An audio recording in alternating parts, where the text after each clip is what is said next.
had everybody muted until just now. So we missed the pants joke.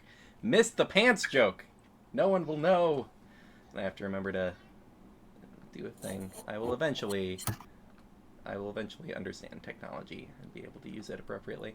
All right, today is not that day. Back we are, the fallen gods. Last time, you all, or you mostly, experienced being pulled from beyond the divine gate and crashed down into a small, kind of podunky town of mostly shop-serving travelers passing through. Managed to get shelter from a shopkeep that was a follower of the Moonweaver, and ran a little supply shop and managed to duck you guys back in a secret passage where he ran a little like hookup room apparently. Um, took some gold to allow lovers to meet in secret per the pantheon of the Moonweaver. Made your way to the wizard tower, defended the wizard till he could get a teleportation circle completed. Although he had to concentrate and hold it in order for everyone to be able to escape, which, as far as you know, may have cost him his life. Getting lucky, one of two arcane runes that had been set up as contingency spells went off to make it so Helm didn't die. The other does go off afterwards, although you guys are not aware of what happened. Finding yourselves in a much larger city, Fuldir, in the country of Ozan. It's about as much as you know.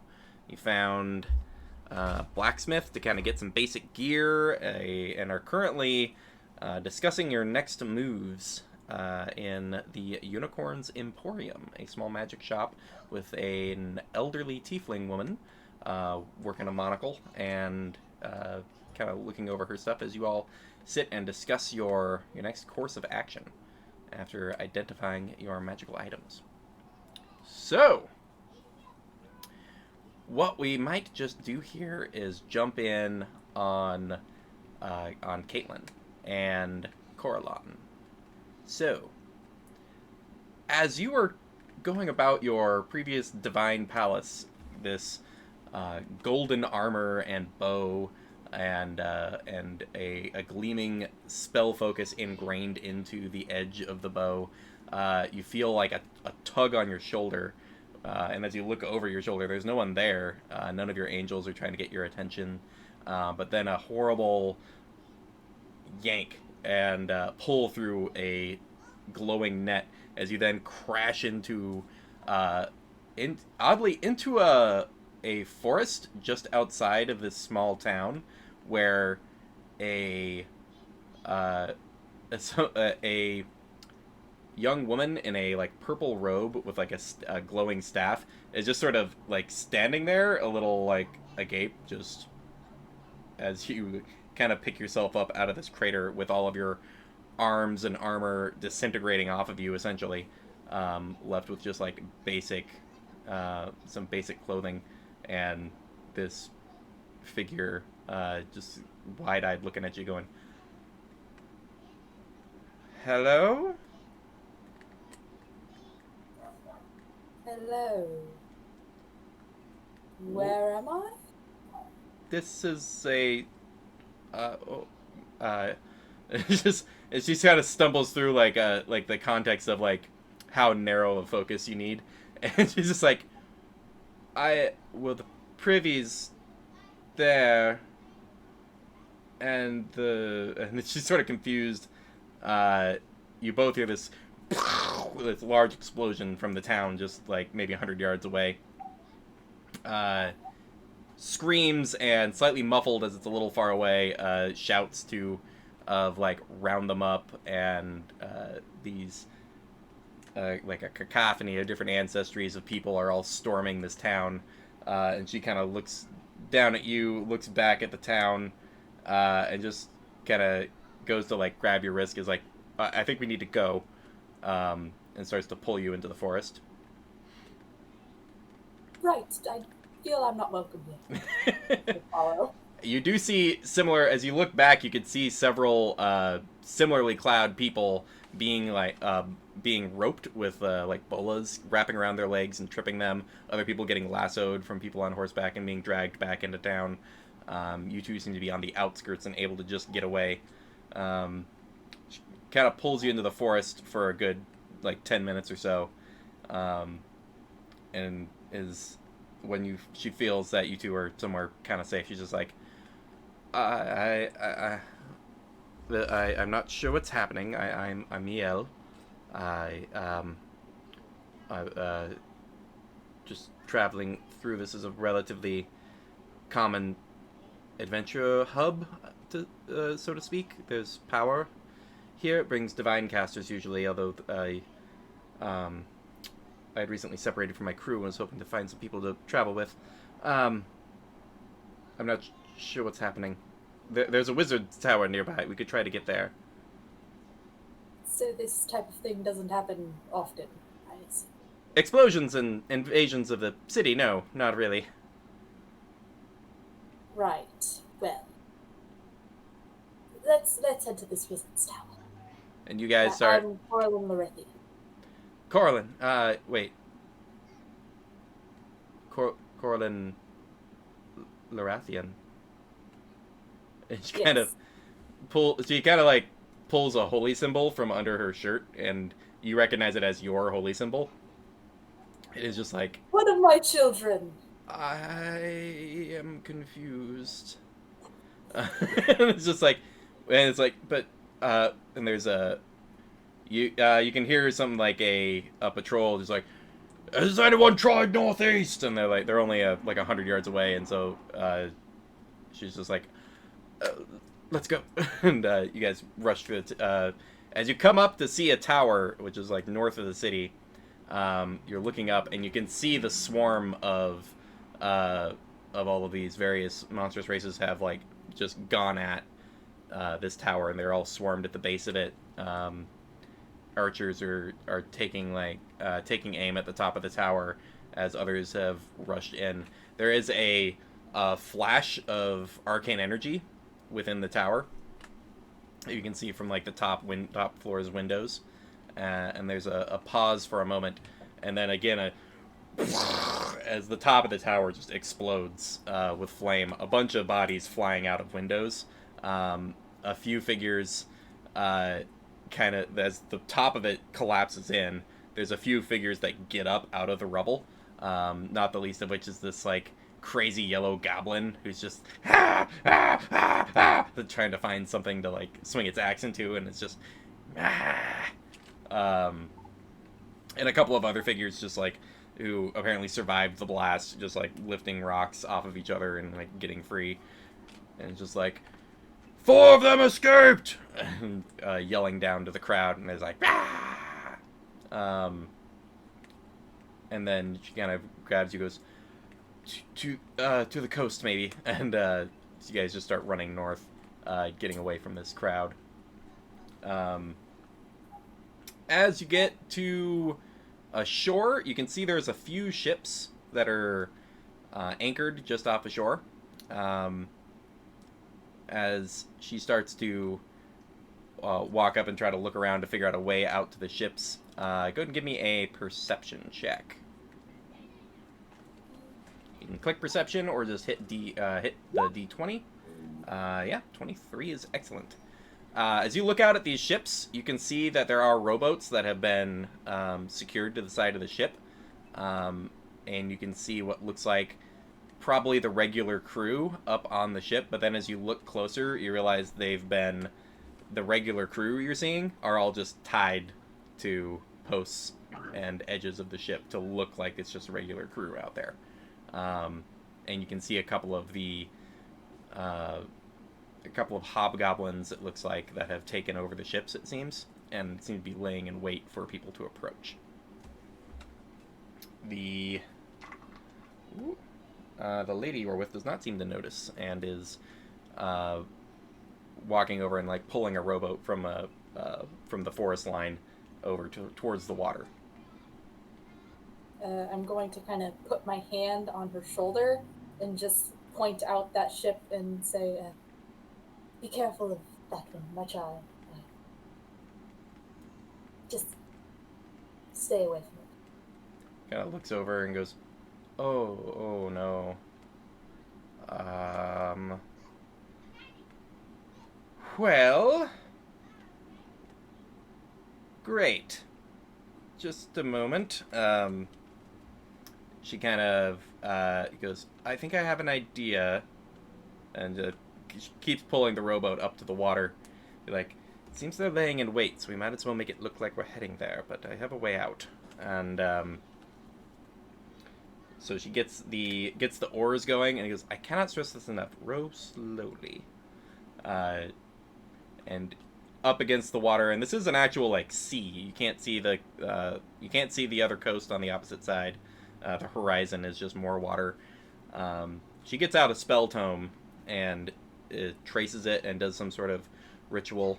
It's like, okay, I think I have a way out, and pulls this like crystal shard, kind of wrapped in or formed around some chalk, and starts sketching out this circle on the boat. As you guys are still slowly approaching the boat as to not arise suspicion.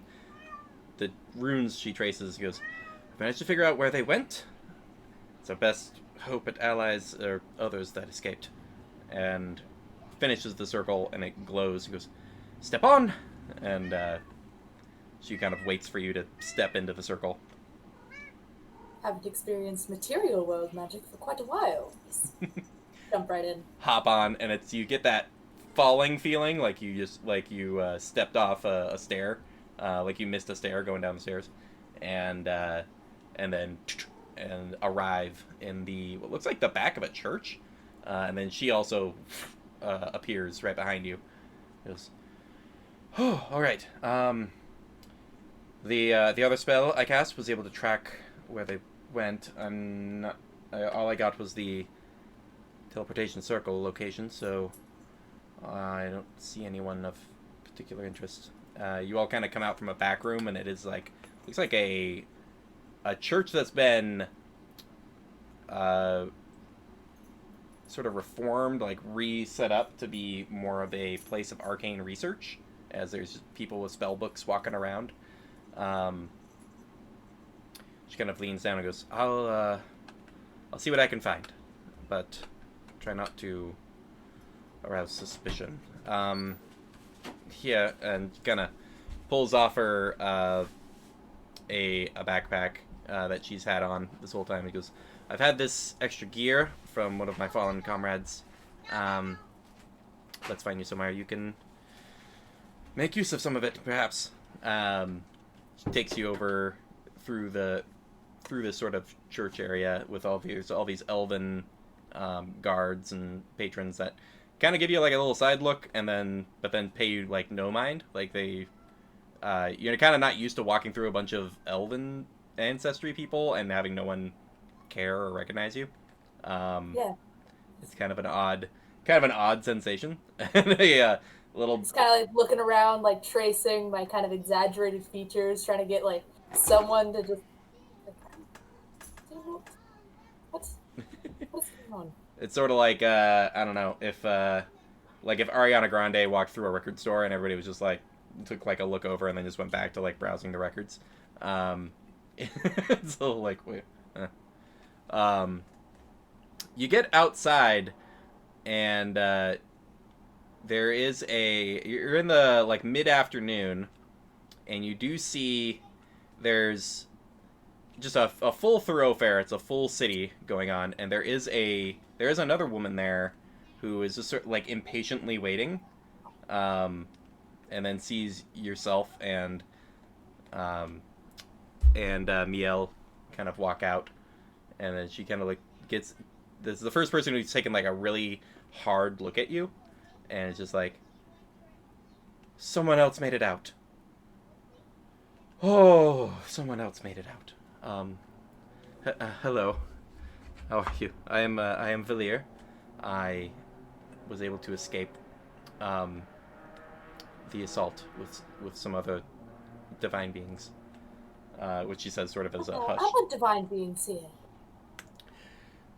We should probably be quiet. I agreed to meet them back here. They went out to go shopping, essentially. They're looking for gear to protect themselves. Um, Shopping. I haven't gone shopping in you trade coins a for while. goods, or goods for coins. Uh, it's very, very common on this plane. And he's like, "Hello," and like the two of them sort of introduce each other. Um, and then they And kind of, she's Elven, right? yeah, they're all like speaking Elven, and then in Elven they go, "We should probably stick to common a bit, or if you have another language we could use." Um, they're kind of trying to not get like overheard by people passing by.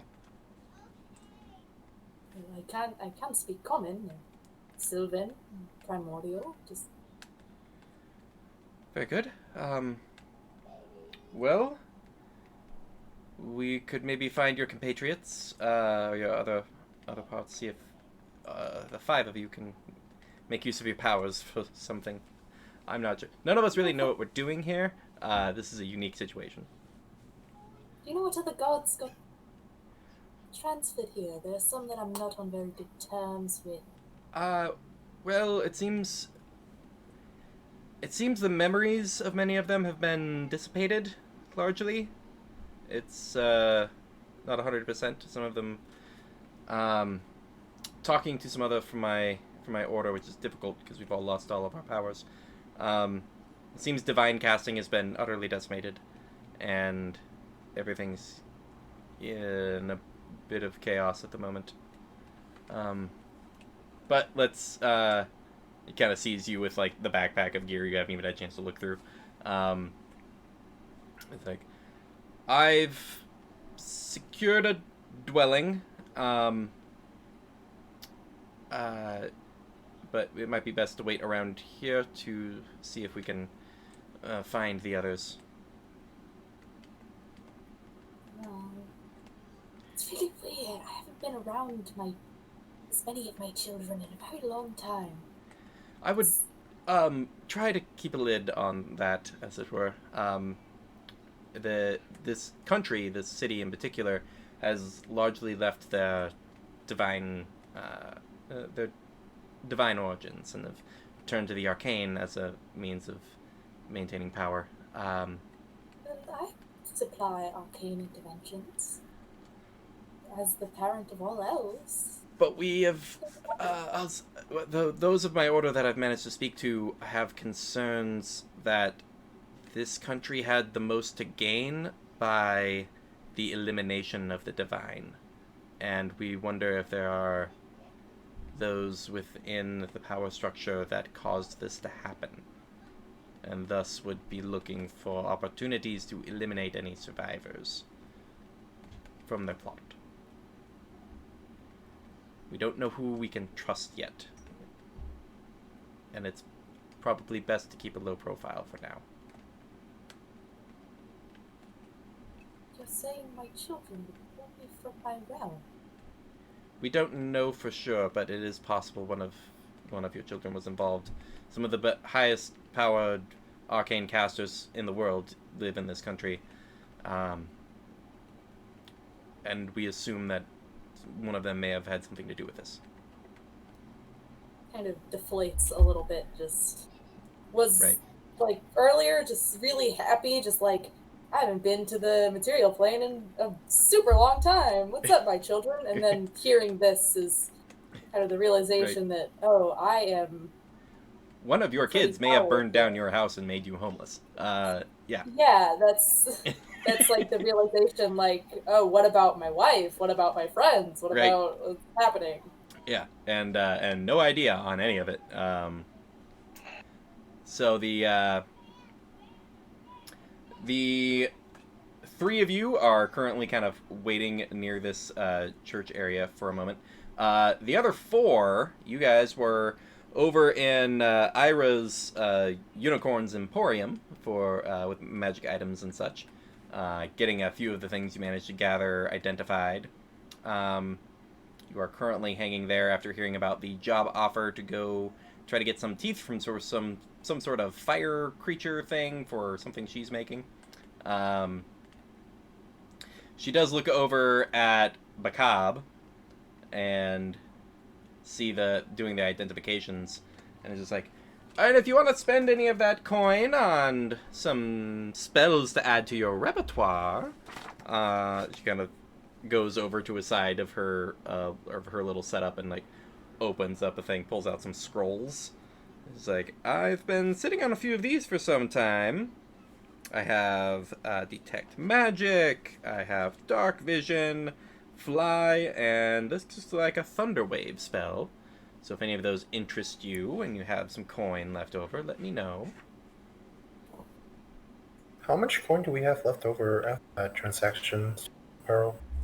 Give me just a second. Approximately 28, which is why I suggested we take that quest up. 28 gold. How much would it be for the fly scroll? Fly scroll will run you back 220 gold pieces. So perhaps we take that quest. We probably should. I think it would be in all of our interest to take up that quest, not only because of the monetary gain, but perhaps the exploration of this tomb for additional gear. Also wouldn't be bad to lay low for a while. If we're out in a tomb, nobody's going to find us. Hopefully. It might be a good base of operations for now. I do feel that we need to take a quick rest, at least, since to recover from the previous battle. You guys have taken you guys have taken a short rest already, and you know that Valir was looking for housing for you, so you could take a proper long rest. I think it would be best to meet up with our guide and perhaps take a rest and set out in the morning. Give us the most amount of time to do so. I think that sounds like a plan to me. All right. So you all gather up your gear and what have you, and find your way back to that transformed church, where you see Valir and two other figures waiting outside. One of which looks a little defeated, yet inquisitive, and looking around at the scenery rather intently, as the other two are, Valir and the other, are talking very hushed and very serious kind of tone.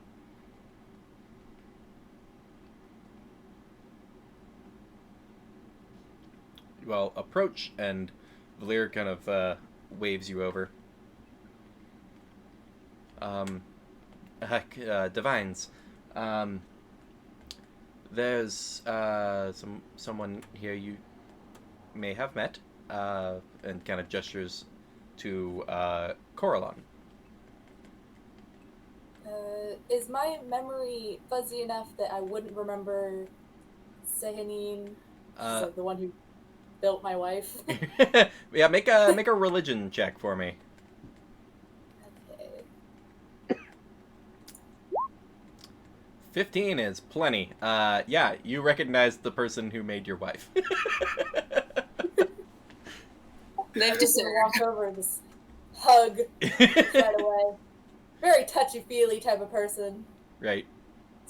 It's great to see a familiar face. And Seanine stiffens up like, oh, that's a lot at once. But she's like, hi, it's really great to see you. Where's your wife? Are you okay? Like, just very... The mention of their wife, they're just gonna kind of sag a little bit. And I don't know where she is. Valir Brought here.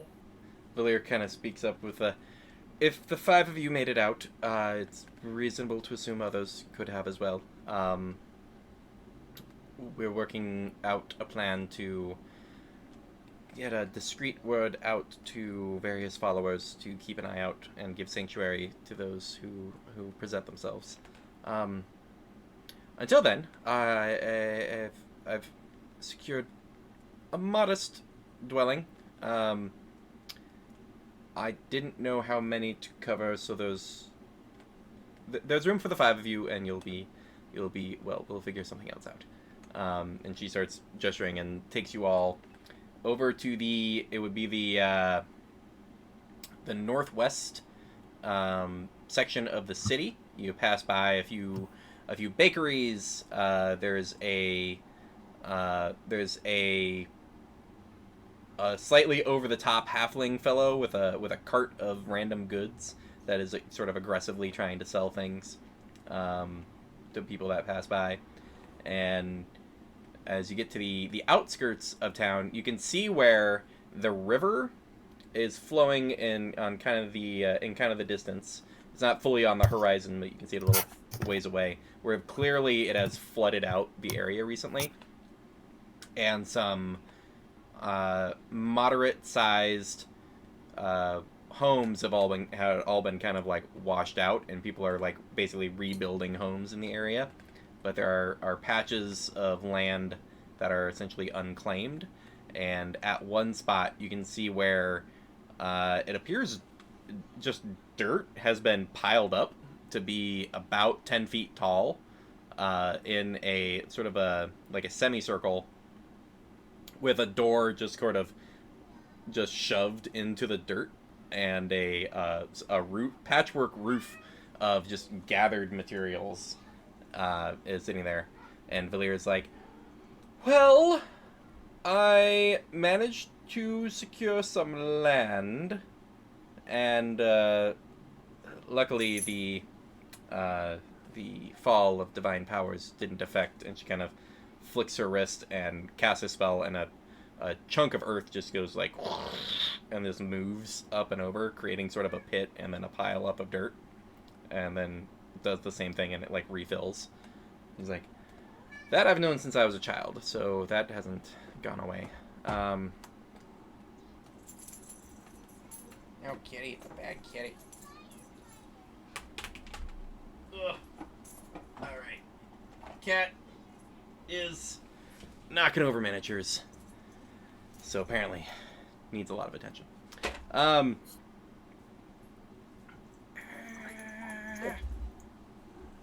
Behold, the coon.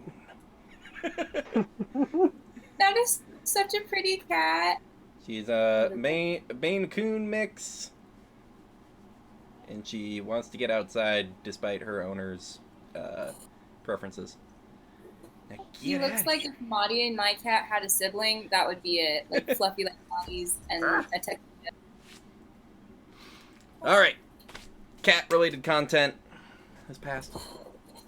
My autofocus is going nuts. Come on, autofocus. Get it together. It's the cat. It's the cat. Can't focus with that cat. Life and technology. Alright, so the door, to say that she opens the door is an exaggeration. She takes the door and moves it from its location. The area is actually relatively well put together. The earth's very flat in here. The roof's been properly layered so that rain won't get in. Some wooden bed structures have been set up, and there is a small like fire pit in the center. So extremely modest accommodations, but accommodations nonetheless.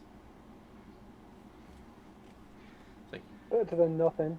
I secured some work, working on the redirecting the river so that these kind of flood outs won't happen in the future. But it's essentially, essentially ditch digging work. So I'll be busy with that for some time. But it will give us enough coin to hopefully upgrade to a proper house here in about a week.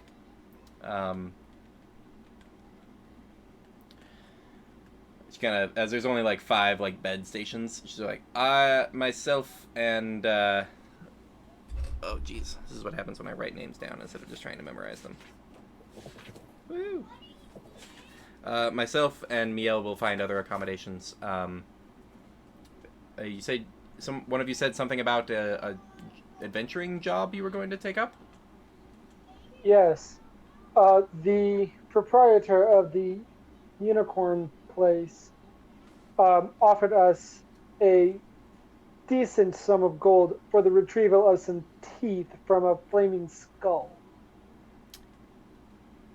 I feel like I understood all of those words, not anything that's happening. But very good. We'll see you back here around lunchtime, I suppose, tomorrow. What time is it now? You guys are in like the later afternoon. Like if you hopped right into a long rest, you'd be up in the very early morning where it would still be dark, which would help with a stealthy approach if you wanted to do that. I think it might be wise for us to give each other some sort of different name, since we want to lay low for the time being. The two of them look at each other and go like, the Divines is probably not the best discreet term for all of you, but we'll be back tomorrow for whatever you decide. And they both nod and excuse themselves and like, you know, pick up and place the door on their way out. And you all are sitting there. You have some firewood and some rations that have been left, and then the very basic dwelling features. I'm gonna set my stuff down on the bed closest to the door. Gotcha. I'm gonna up some dancing lights that are just kind of green and goldish, just kind of floating. Nice. And then sit and go through this back. Right. You've got your a pair of daggers. There's a short bow and a quiver of 20 arrows attached to the outside of it. It looks like there is a set of leather armor, which I don't believe you're proficient with, so you won't necessarily be able to make use of that. And there is a crystal orb spell focus, as well as the let's see, there's the contents of a Dungeoneer's pack, minus the rations.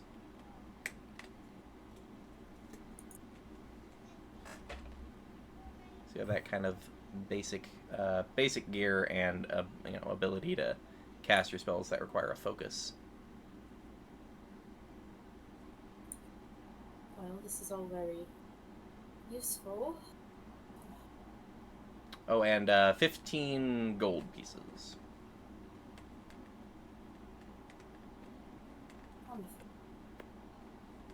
I'm just gonna sit down on the floor and lean against the wall because I don't want to break any of the beds. Yeah, they are very basic and kind of twined together. Yeah, I think those will hold me. Not wanting to risk it, just going with the dirt floor sleep. Are you all gonna hop into a long rest essentially right away after getting some rations in you? Mm-hmm. Cool. Seems like a good idea. Righto. Any other what have yous or hopping in that long rest? Oh, ignore that. Is My there bad. a mirror what that even in says. the room? What's that? Was it me or Becom? You. Okay. Is there a mirror in the room? A mirror? Yeah. No, it is essentially a first 10 minutes Minecraft hut. You've got dirt walls. They managed to get a proper roof on it, but otherwise this appears to be something that Valir was able to carve out of a dirt patch with her move earth cantrip, except for the roof. So you guys just have about a 20-foot-ish radius space to kind of call your own. But yeah, it's a very shanty dwelling at the moment. I want to go over to Sayanine Hmm. and ask her, uh, do you remember me from the before we fell? Vaguely. I feel like we passed each other's way a few times. I don't remember what I was as a mortal. Did I have hooves? Um, she looks down at your legs and just kind of looks. I don't know if you did before, but you certainly do now. No wonder I've been tripping on everything. This is going to be. Did I have horns? And I'm gonna. You certainly have horns now. They're quite tactile, yeah. They look quite nice, though. Thank you. Okay, so I'm not sure how long we've known each other, but I want to call you Mooney. And she kind of looks at you for a moment and, like, gets a little upset and then kind of accepts it, like, really fast. She's like, as long as I can call you Red. Okay, fine. I'm just gonna randomly scream out, Wilhelm! I'm Wilhelm. We got Wilhelm and Mooney and Red. I mean, I also have another name that I wanted to try out. Oh, was not expecting this so fast. What were you going to call yourself? Well, I've been thinking, in the 2 or 3 hours that we've been on Earth, and there's this word in Infernal that really caught my eye. There's like, it's called Amara. It means it's a mixture of like fire and earth. And I was wondering if I could just call myself that. It sounds like a mortal name, right? I think I've heard of a few mortals named that. So, I mean, if you like it, you like it. I think go for it. I mean, we kind of do need mortal names. I mean, I'm not gonna call you the Moonweaver in front of random citizens. I think it'd be kind of cool, though. Yes, but we are trying to keep low. I think we're all accepting the fact that we're mortals a little quick. Like, who's to say this doesn't just kind of go away by tomorrow? Like, This might maybe be right now. We're not mortals. Of course we're not. Okay. Exactly. We've never been mortal. I'm among my children. Right now. That is My proof wounds from the previous battles would say otherwise. Do you But say maybe this is just Wilhelm currently like trying to like smush parts of abdomen together to like make sure they kind of seal up when you get a proper rest in. Would you like me to just... And I'll just kind of touch a cure wounds. Nice. I'm gonna get it back after the long rest anyway.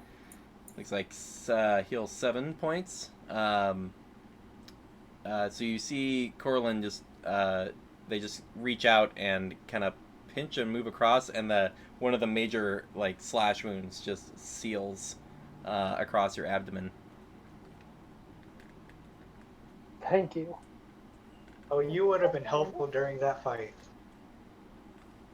Well, of course, the healing magic is the basis of... Do none of you... Right. That's going to be something you have to keep in mind. I have limited healing ability at the moment. Very limited. I do feel quite limited as well. Like, honestly, before I could just kind of, then you just be healed, but now I feel more, feels ickier to cast. It's just way small. I don't like it. Just that I basic, don't- just that basic healing. You can feel it, that it burns some of your, drains some of your ability to do magic, and that's a new experience for you. Sienine kind of like she sits down at the base of one of the beds and leans up against it, like, and just tucks her legs up, and she just goes, "Word of warning, you're gonna have to focus a heck of a lot more when you go to do a basic fighting move. I think I missed 3 shots yesterday. I haven't missed a shot in over a millennia. 3 in one day. Pioneer, they died to a goblin. Are you sure it's just not your eyesight going bad lately? To be fair, that was a really angry, like, ice demon goblin. I'm gonna look over to Dokov and I'm just. Are you saying that only after a few millennia that an elf's eyes would go bad? Well, considering the fact that she is technically now immortal, restricted by divine powers, possible. Oh yeah, those years are catching up to you. Really fast, then. I'm a little frightened. I don't feel any different. I've been alive a lot longer than she has.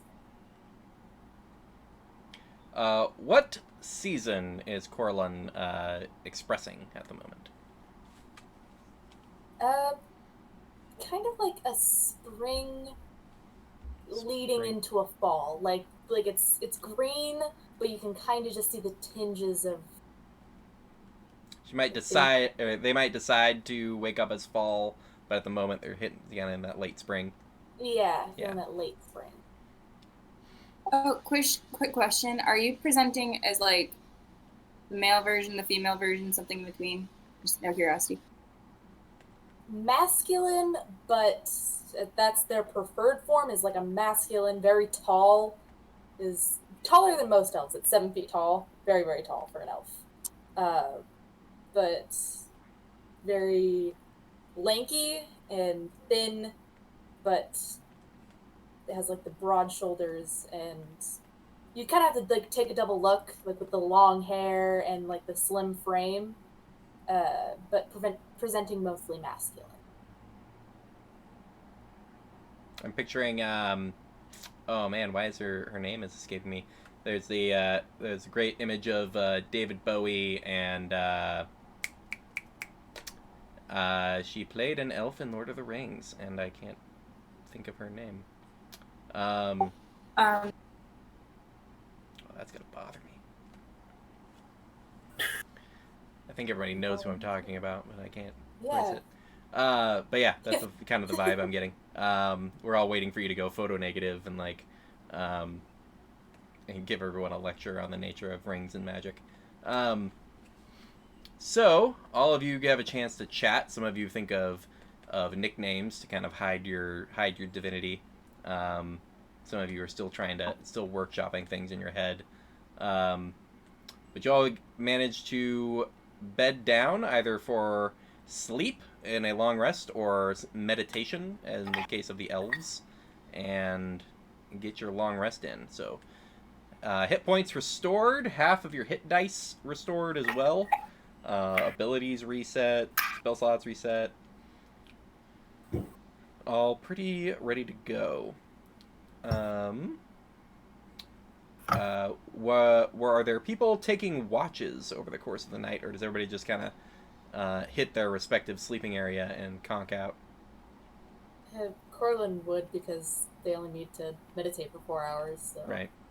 I was gonna say between Sahanin and Corlin, there's really just like one of you could meditate for 4 hours, the other could meditate for 4 hours. By the time the 8 hours is up, you've both kind of kept an eye on it. Who wants to kind of be first, keeping a proper like watch of the door and whatnot? Corlin will do it. Cool. There's a lot to think about. Give me a perception check as you just kind of keeping an eye on things. Oh no. 7. At one point, as it gets towards the evening, you hear an odd chirp outside. And then like a vibration, and then a chirp, and a vibration, and a chirp, and you kind of look through a little like split in the door, and you do see at some point something quickly just goes right past the door, and then you kind of pause for a moment, waiting for like some kind of threat, some sort of something, and but then nothing, and you kind of just go back to sitting down with no explanation over what was just happening. I'll definitely tell Sehanine when she wakes up that what I saw. She comes out of her meditation, and you all discuss that experience and to kind of keep an eye out. Not sure what was going on. Sehanine, give me a perception check as you keep an eye out for things.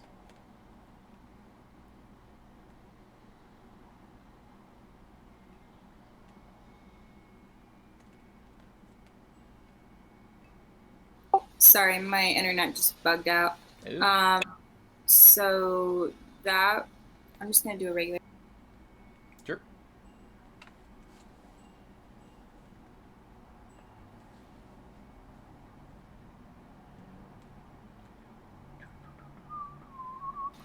That's 16. 16. You're keeping an eye out. Specifically keeping an eye towards the door, and you do spot what looks like just a real fat rat just dash from like mud hut to mud hut, and seems to like scratch at some like entryway doors, and then you see as it like runs up towards your guys' door. And you can tell from the gap in the bottom of the door, it's gonna have no problem just just a small amount of scratching and then getting under the door right there. So there's a big old small cat-sized rat. It looks like it's about to dig its way into your guys' abode.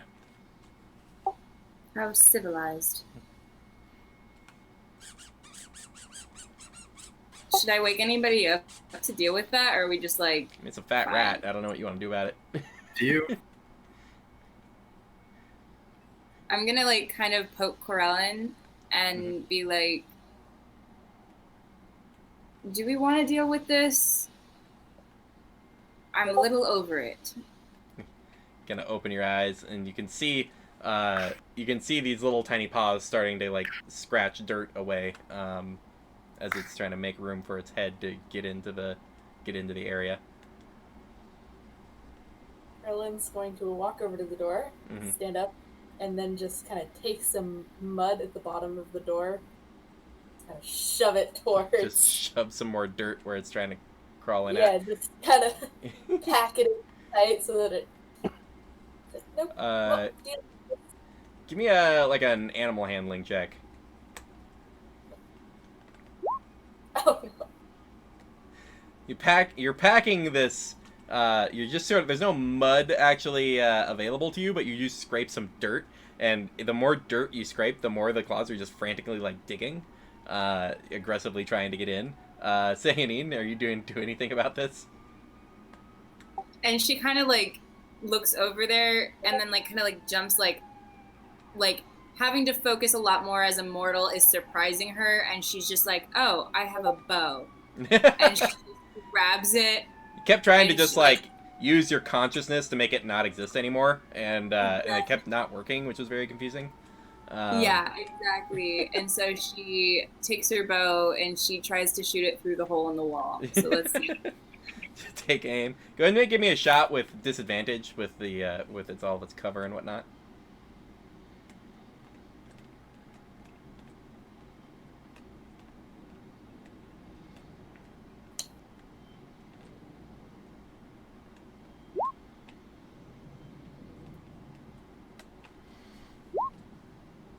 Disadvantage stops that critical.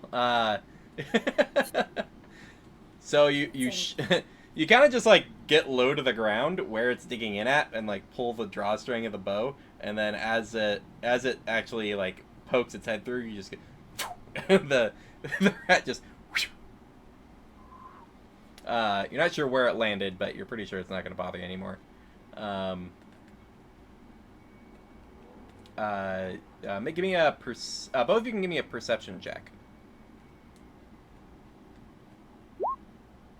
18. So it doesn't matter when I'm not doing my watch. Right, and 5. So Sahanine is just like, cool, job done, and like goes and turns around to get set up. Coraline, you're a little groggy still because you kind of need to finish your meditation, but you swear you could see like through the a little crack in the door, the arrow flying off with no rat on it. It's just the raw arrow just flying off. And you do, it's a little confusing. You look down, the rat's not there, trying to scratch at the door. You look through the crack, and there's no rat there anymore. It's possible it just scampered off at the, immediately at the arrow flying at its face, but it's definitely odd that it's just gone. I'm gonna kind of like push stuff around and see if I can see any blood. It seems like that definitely hit. Give me a investigation check.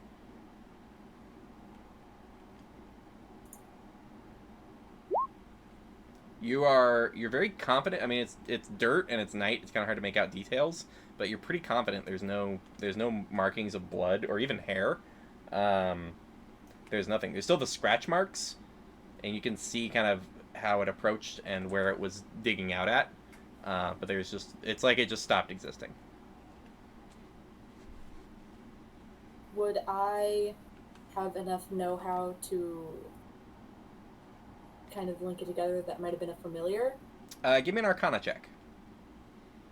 Not a difficult one.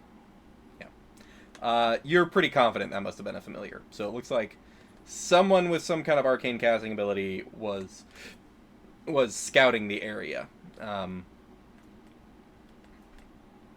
Not sure what they were looking for or who it would be, or it's from talking to Sahanine, it doesn't sound like they were investigating your spot in particular. This rat was like going from place to place.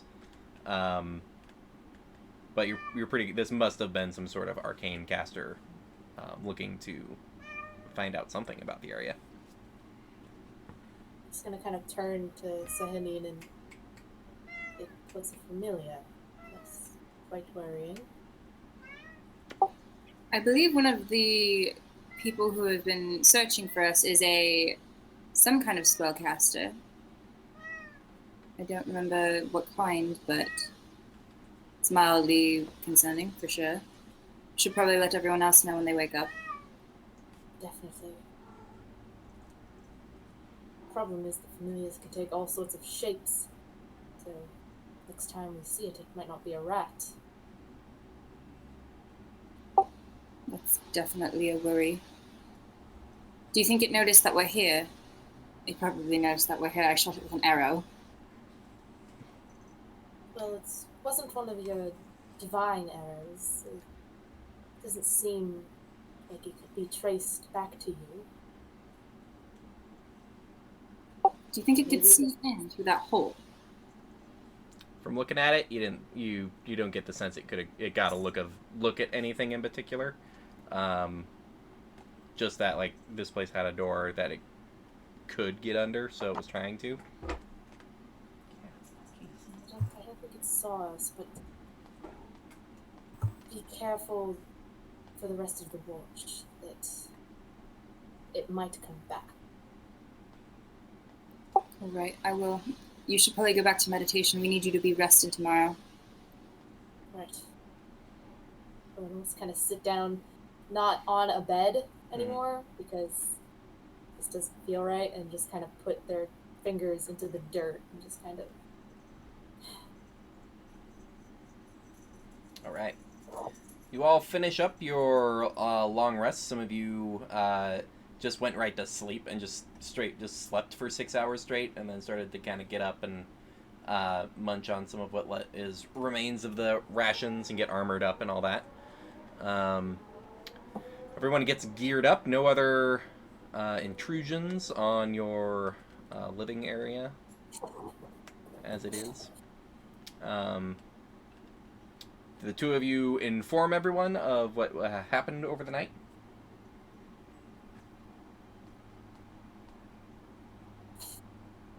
I couldn't see any nods. I was looking at the cat. Not to alarm anybody, but when we were taking watch last night, there was a rat that scratched on the door, and it appeared to actually be a familiar after we tried to deal with it. Pretty alarmingly sized rat, to be honest. But I do believe somebody might be searching, not necessarily for us, but there's reason to be concerned, certainly. How big was it? Like, this big? This big? Just tell me when. Right there. Right here? Are you Looks sure about it's a rat? It's a lot more terrifying. The Maine Coon Sure rat. wasn't a small dog. Rodents of unusual size. Yes, familiars can range, but it is something that we should keep an eye on.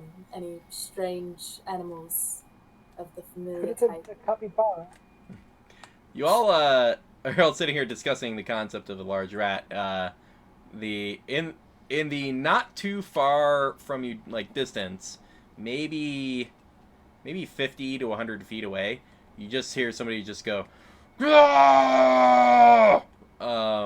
And something would smash, and so just be like, "Was it you? Did you sneak in?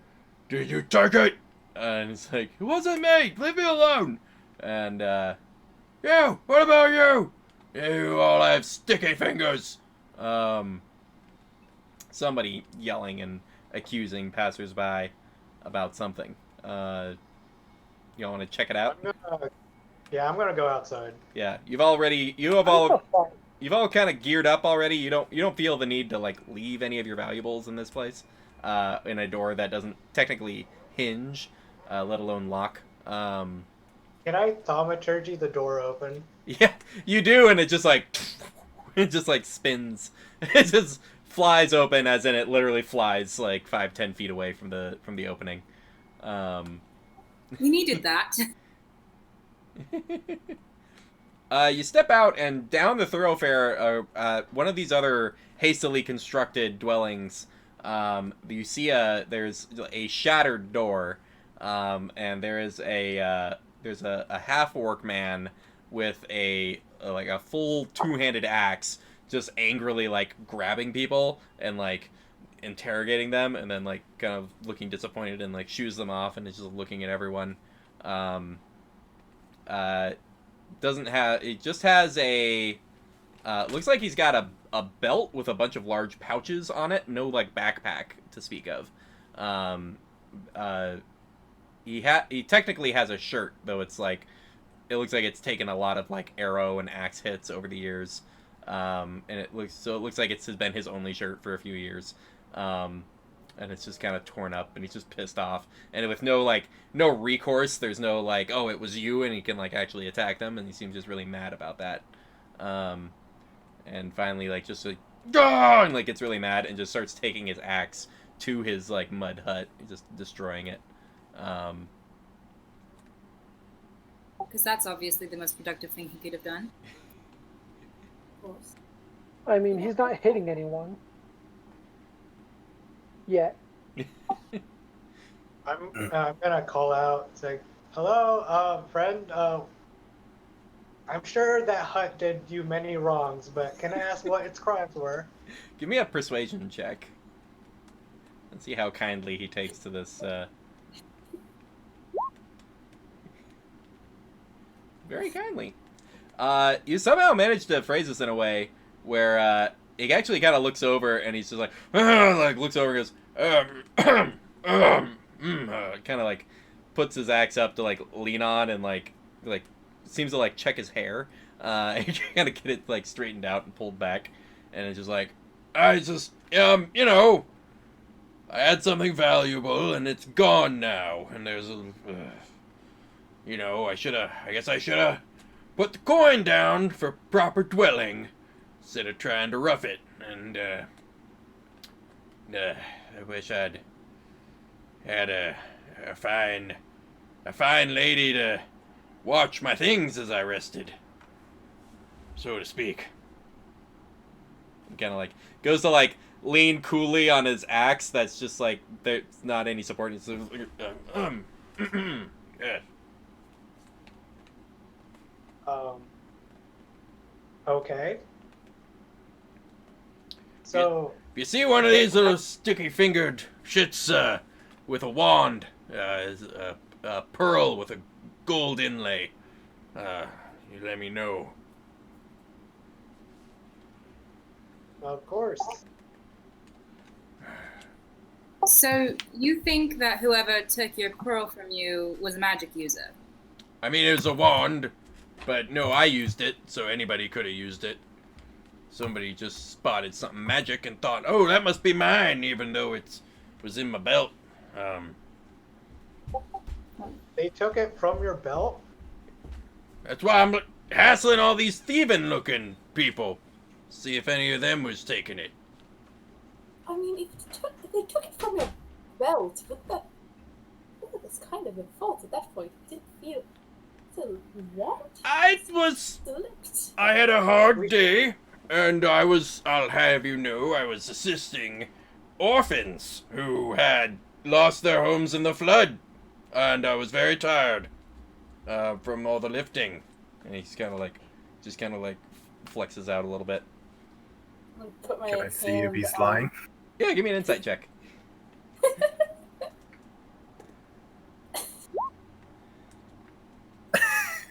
I'll have you know he rolled an 18. Doesn't have a bonus. So it was actually relatively convincing. But you kind of look at him and you do the math and you realize, like, no, he probably just had a lot to drink. He probably wasn't tired from helping orphans. He got drunk and fell asleep with a magic wand, and now the magic wand is gone. I'm gonna put my hand on Red's shoulder and just say loudly, but like in a stage whisper, like I want him to hear. Just like, wow, helping orphans.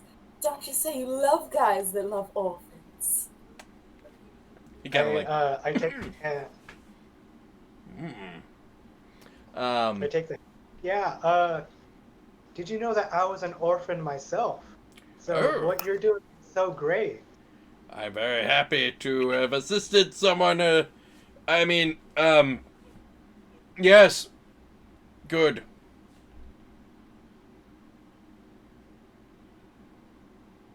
Now, why Really don't turns we around. put down the axe? Pardon? Why don't we put down the axe and? Oh, of course! He, Maybe throws it, and it, lands, 10 feet away. Oh, I hope no one's in the way of that. That's a good question. No. There was a human man with, who has, a satchel, or, a sack over his shoulder, and then and is carrying an additional sack on his other arm, and it kind of came flying over, and he's like, whoop! And it landed in front of him, he's like, it gives a shrug, and then he keeps walking. I should probably get that. That's my main means of defense now that the wand's gone. He kind of walks over and picks it up. So, and do you have any more assistance, or I'll need to get to work? Probably woke a bunch of people up, and it is twilight hours of very early morning. There's just maybe a slight amount of light on the horizon, and it's just thank you. I hope I see you all around. He kind of looks back at his hut. Did interrupt your breakfast, so the least you can do is just give us your name. Oh, yes, of course. They call me Avan.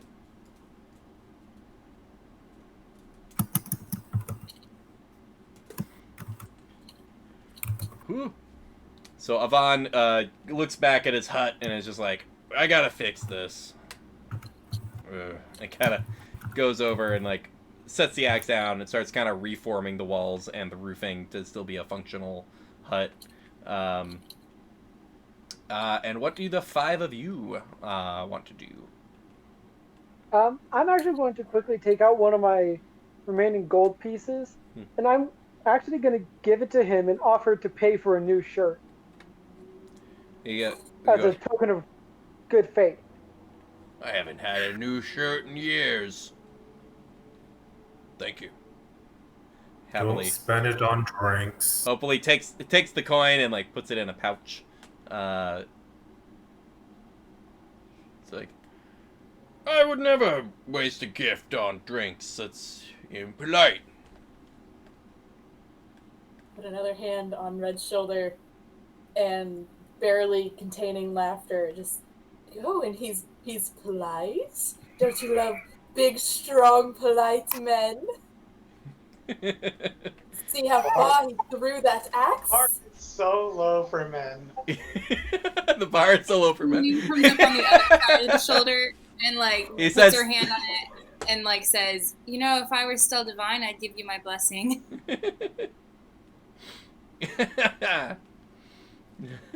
I'm gonna.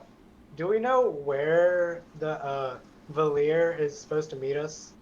If they're gonna meet us today. The two of them did not specify where they were going to meet you.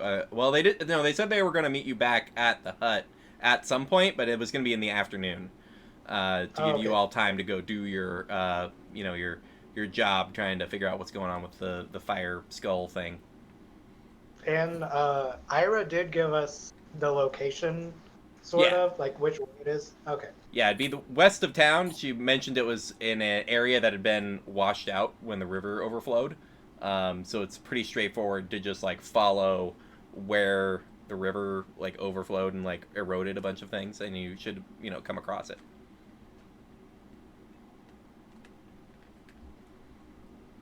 I think we should head that way. All right. Do as mortals do, get money.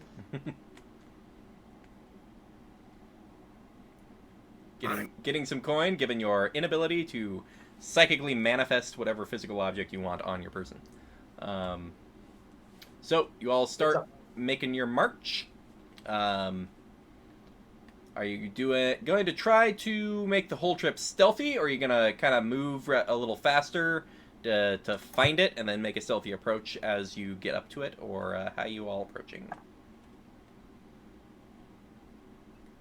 I'm think gonna we let someone.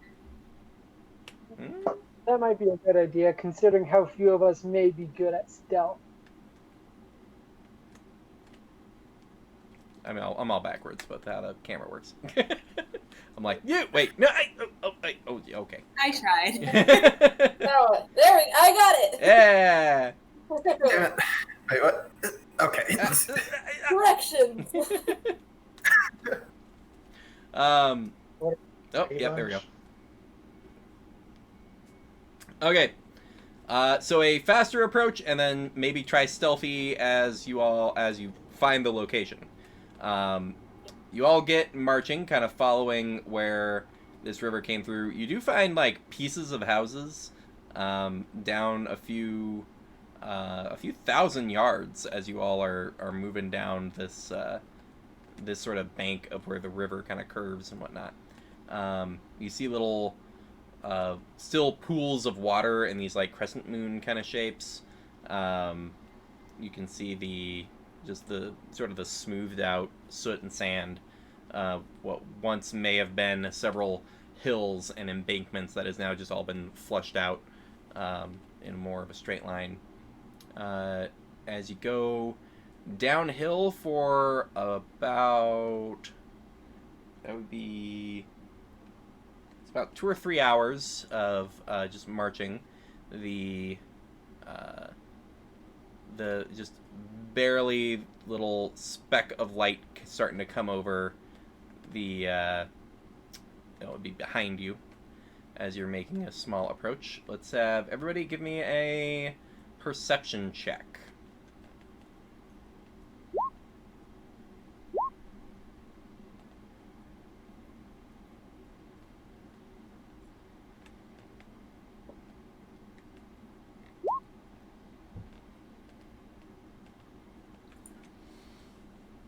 Okay. Wait, who are we missing? At least two of us passed, I think. Possibly. Waiting on Bacab, perception check. Alright. So,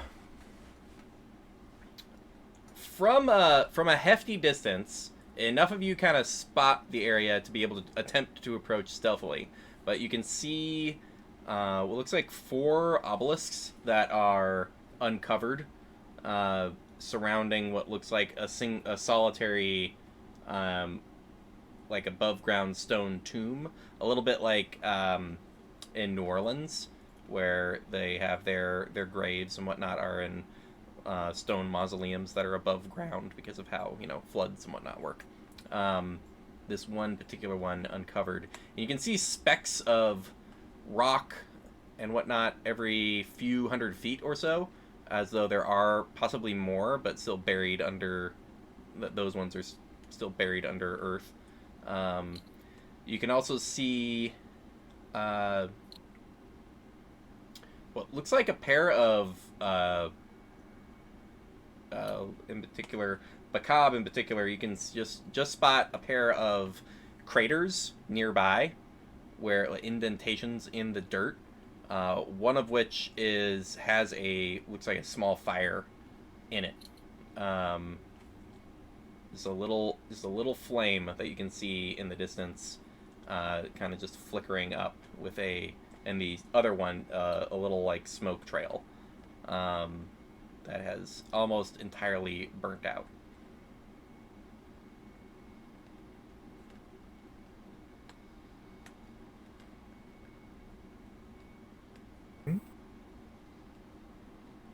So enough of you spot that it's time to make a stealthy approach. So if you guys would like to make a stealth check,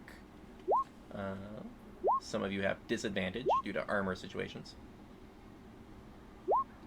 Wow. Take the ours. I'm not expecting this to be good. It was not. Why do we even try? The world greatest operation ever. All right, everyone. Like, Stealthy approach. And then a 24. Yeah. She just disappears, and the rest of us are just. So, how are you all going to be making your approach? Like spacing, order, need some details. I'm taking up the rear. Gotcha. Corlin I would think I probably should be also towards the be back as well. relatively in the back of the party. So We're all going to be in the back. everyone's in the back. I'm gonna be somewhere in The Red Knight is going to march forward in the front. Gotcha. Marching forward. I guess I'll go behind the Red Knight. Gotcha. So, Red Knight, Coralon, Bacab, Sahanine, and then Helm. Ugh. Oop. Making your approach. Might want to just give you all a visual representation.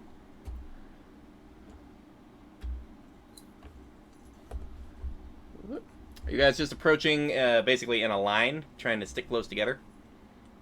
Mm-hmm. Cool. Sticking close? Yeah. Well, it's time for me to click a break and then studio mode and then adjust some things and get into our map setup. Just a moment.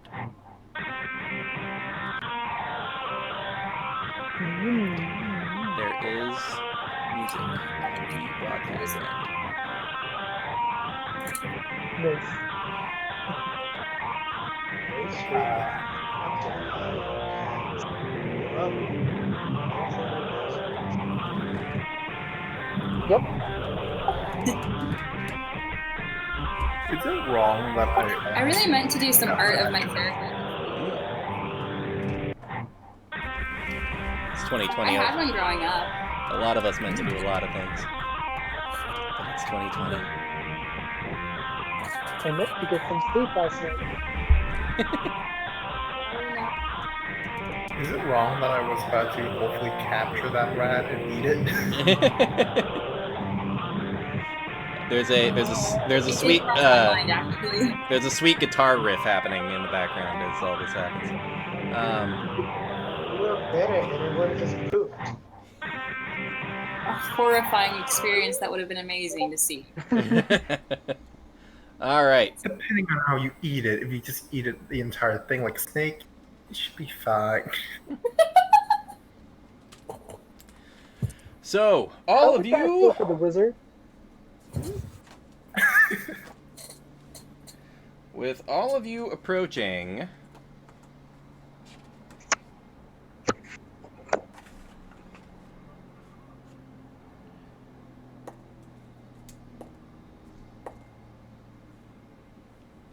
That's interesting. Okay, so gonna need initiative actually.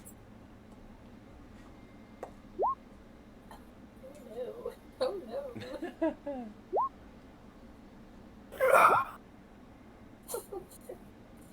I feel like this is going to be a common theme. Wow. We all roll really low and jeez. just say it rolls really great. Okay, Bakad. How do we decide which one of us goes first? Your modifier to your initiative. Yeah, who has the Yeah, best? initiative modifier is a fine way to do it. +3.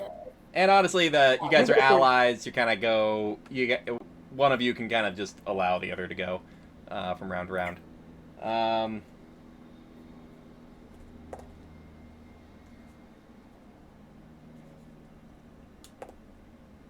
Oh my god! All right. So, as you all approach Sihanin, you spot this fire source from the center of the large crater starts to flicker and move, and you realize that it has like an actual form of like limbs and a face that form in the fire as it starts to rise up and turn like it's about to go try to attack your crew. There is also in the other crater just a burnt to a crisp body that's been completely blasted, but under the like cracking charcoal, you can see a red that at first you kind of shy away from, but then you realize the red kind of glows from underneath, and the body in that crater is also starting to move to like get up from its position. And you are over here in the back. Doing what is the question, as you are the first to act in this situation as things start to move. So, real quick, are some of us still in stealth and others are not? Is that what's happening right now? There was an attempt at stealth which has overall failed fairly heavily. All right, because I know I was just like, if I wanted to make a sneak attack, I probably can't because the rest of the party is exposed to us, right? You could try.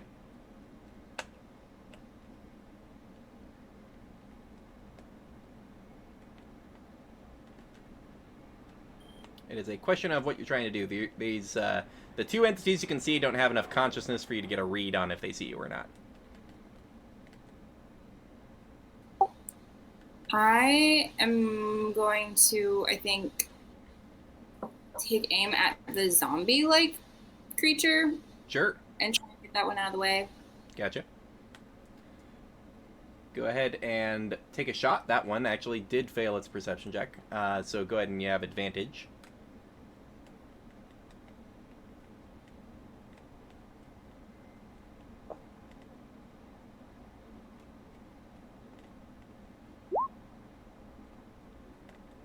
Nice. That would definitely be a hit. And then roll your damage plus your sneak attack damage.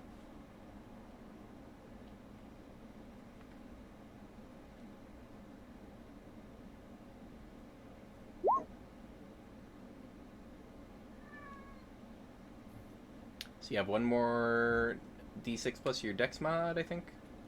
Or just you can click the short bow for damage, I think.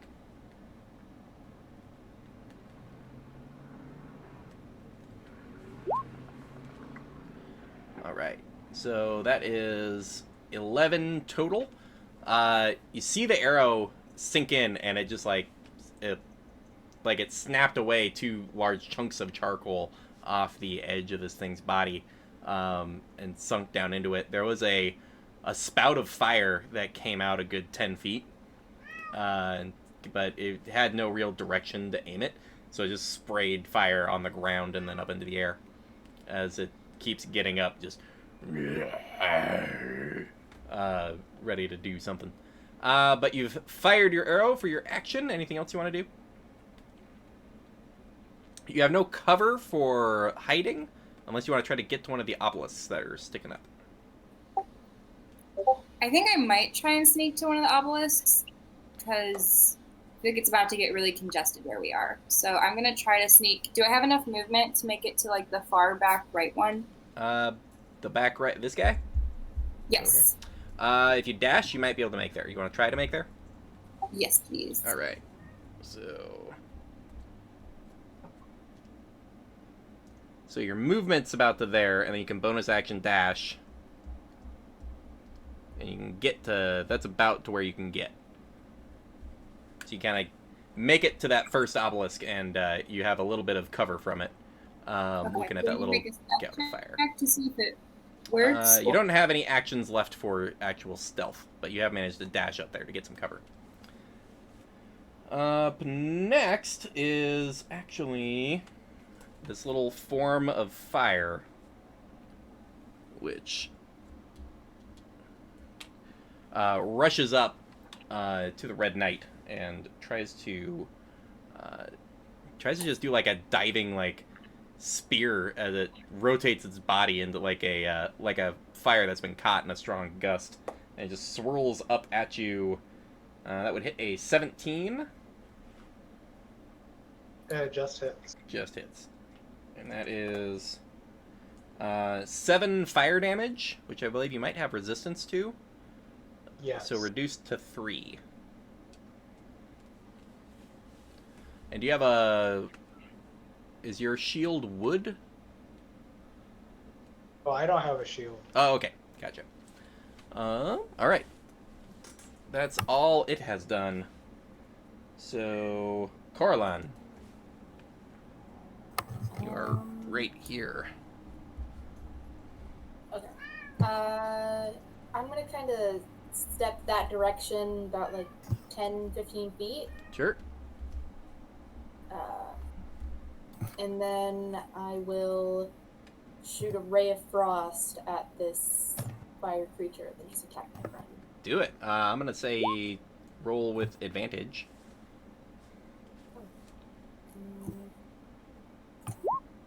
Yes.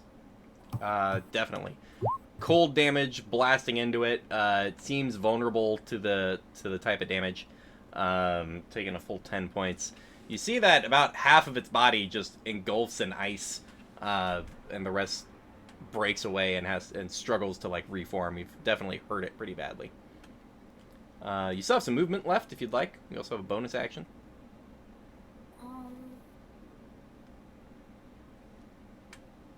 I think I'll back up a little bit. Gotcha. 5 feet, and then that'll be it. Back a tad. Okay. Helm and Bakab. You guys are up next. Cool. Which one did Corellin strike again? Just this little fire elemental that's right in front of you. The zombie thing is still sort of getting up. Okay. I'm actually going to make my way over to where it is. And as a bonus action, I'm going to use Compelled Duel. On which one? The fire one. Gotcha. And it must make a wisdom saving throw. Alrighty. It does not. Gouts of fire are not particularly wise. Cool. So until the end of the duration, it disadvantage on attack rolls against anything that is not me. It must make a saving throw each time it tries to move to a space that is more than 30 feet away from me. Gotcha. And then I'm going to take a swing at it with my big ol' hammer. Do so. Please. Yeah. Oh yeah, that's gonna hit. I hope this is good. 7. All right. Thanks to the ice damage it had earlier, you see it sort of locked in place with that ice, struggling to pull away from it, and you just run the hammer down the fire the rest of the way to the ground and just snuff the fire out. And all that's left is the struggling flickers within the ice that quickly just dissipate, and that little piece of awakened fire is just snuffed out there in the dirt. And Bakab.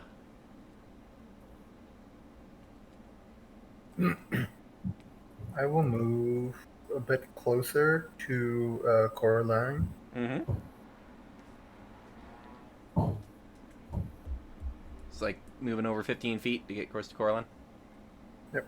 Then I will cast Infestation on that zombie thing. Do it. What's the saving throw on that? Constitution saving throw. Constitution save. It does pass its Constitution save. Ah, yay. Oh. We'll get it one of these days. Bunch of bugs kind of swarming over it.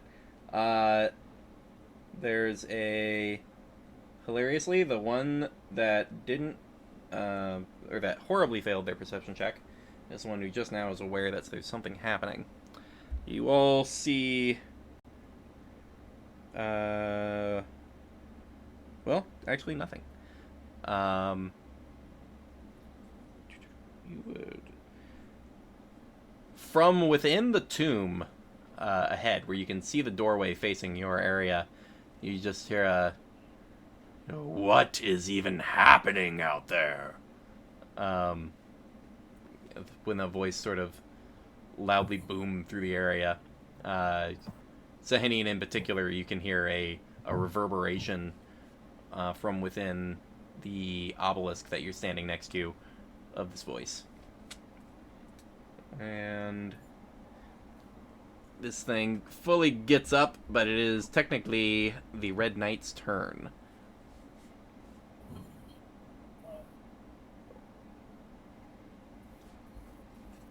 Okay, so the flame skull is down in front of me, right? There is no flame skull. There was just an actual animated fire. It was just like a whirling pure, just gout of fire that took form occasionally, but you don't see any kind of skull or anything. The fire in front of you's been snuffed out. There's still. There's only. Sorry. Yeah, you've got this shambling, like almost coal-covered, scorched corpse that is starting to lumber towards you, and then a voice that kind of reverberated from the obelisk ahead. I'm gonna throw one of my hand axes at the zombie. Yeah, go for it.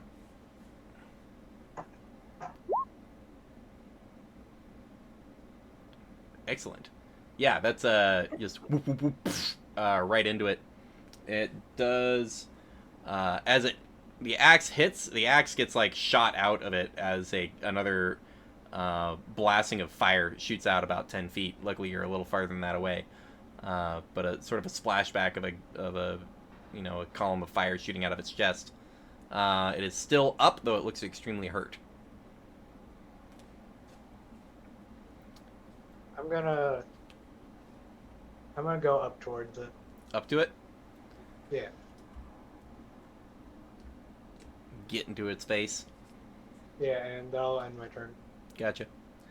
Then it is its go.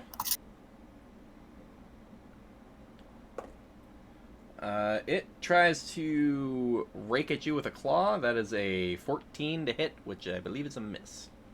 It is a miss, and I'm going to use my reaction to riposte. Do it. So it'll get 1 extra, and I'm going to use my glaive to try to swing at it. Alright, so you've got your glaive out. Does an 8 hit? An 8 does not hit. Glaive kind of goes wide, meant to strike things a little further away, and it's not the quickest thing on 2 legs, but it does manage to just sidestep that sort of slashing stab with the glaive.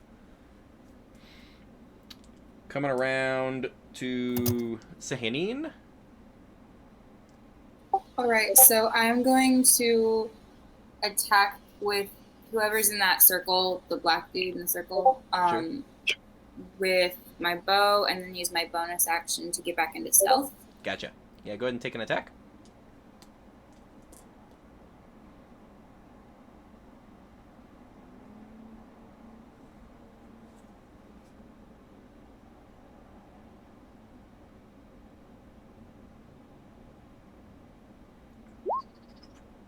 $19 is a hit. Go ahead and roll damage. You do get your sneak attack damage, as you have an ally within 5 feet.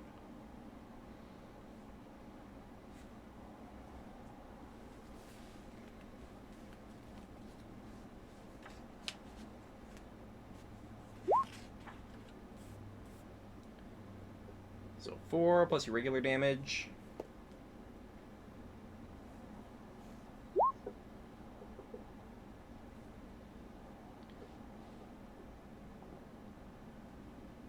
And oh, you gotta. I think Give you me a gotta. second. I'm still getting used to D20. Oh yeah. So the sneak attack damage for the 2d6 that does it automatically. I think you have to click short bow in the note window where it says you rolled a 25 or 19. I think if you click short bow in there, it'll give you your damage.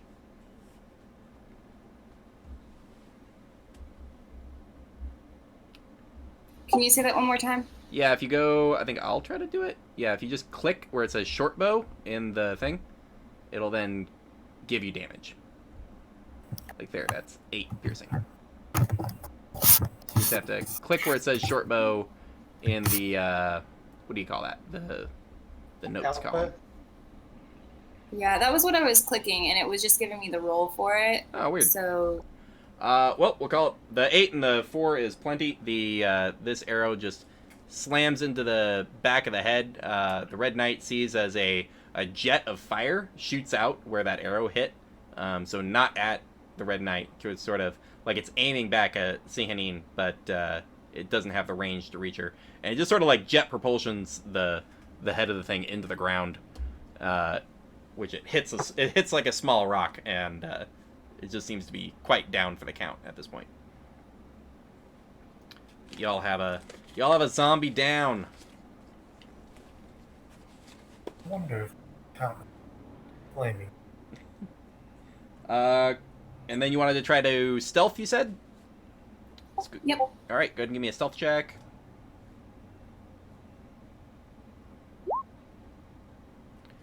$19's very good. You suspect you're pretty well hidden. As we like it. Coraline, anything they want to do? There's currently no threat on the board that they can see. But there's a booming voice coming from that area with the obelisks and everything. Corlin will make their full movement and take the dash action to get up to where Sahanine is, kind of, on like the other side of the obelisk. That's just a movement, and then you can kind of get to there. Or kind of the equivalent anywhere around that obelisk. Yeah, on the other side of the obelisk. Other like side. On the opposite. Yeah. Hanging right there. Okay. So that was your action and your movement. So we've got Helm and Bakab. What are you guys doing? The field's currently clear, but you're well aware that there's some sort of arcane hostile voice.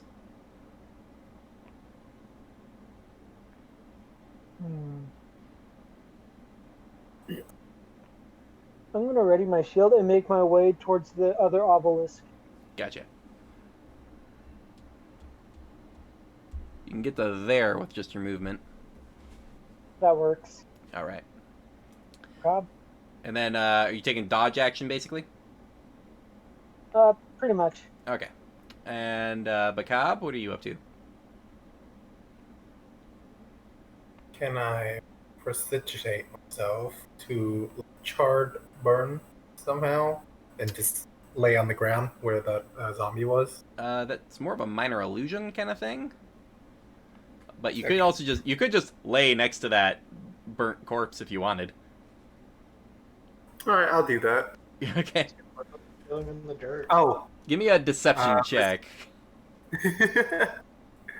I can make a puff of smoke to look like I was burning. Oh, sure, yeah. So you run up, lay down, prestidigitate to create a make it look like you've been taken down by some sort of fire. Go ahead and give me advantage on that deception check.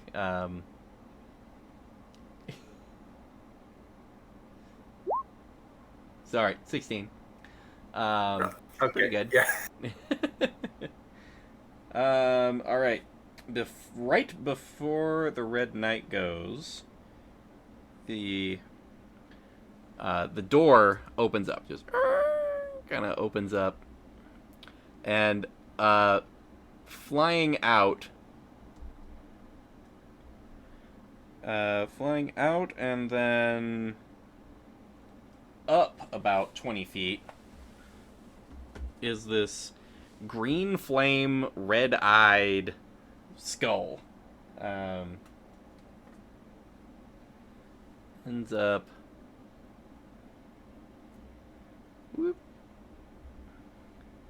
about there. Kind of looking down at everyone. It's just like, what do you even think you're doing here? Staring down at everybody. It doesn't have an action to do any casting, so what is the Red Knight doing with this flaming skull about 20 feet up in the air, just looking down on everybody? Instinctively, I'm going to throw my other great hand axe at it. Gotcha. Other hand axe just make your attack. A 13 actually just hits. Cool. And I'm going to use distracting attack. So whoever attacks it next has advantage on it. Oh, and nice. Just to add 8. All right. So yeah, and roll a d8 for the extra damage as well. For 3 damage. So 7 total. Oh no, I don't get the damage. Oh, the It's next whoever person attacks. gets. Gotcha. Yeah. So that's 4 damage. You sort of like you angle it in a way where it hits it like with just like the handle, like right kind of in the eye socket. And yeah, it kind of gets stuck in the eye socket for half a second. It's like, why? Oh boy, look down here. It's just like, gah. It is not happy about this this scenario. Sehanine, you would be up next. Alrighty, so she's going to, I think, do another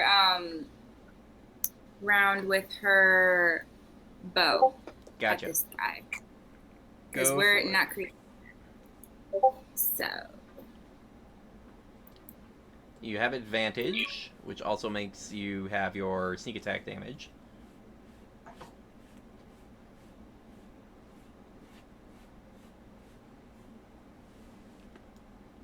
Easiest way is just to click it twice if it's not set up for advantage. My internet's doing the thing again. There we go. Okay, there we go. look. So 21 or... Oh, wait, no, it's... or 22. Okay. So that is definitely a hit. And you can roll your short bow and your sneak attack damage. Yay. It should be at least 2, because it's sneak attack should be 2d6. 2d6. I'm just gonna do that again. It says your sneak attack is set up as a d20. Oh, that's weird. Cool. I'm gonna go through that. I'm just gonna use the regular dice roller Yeah, for you can a just second. hit... yeah, you can just hit the character sheet. 2d6, yeah.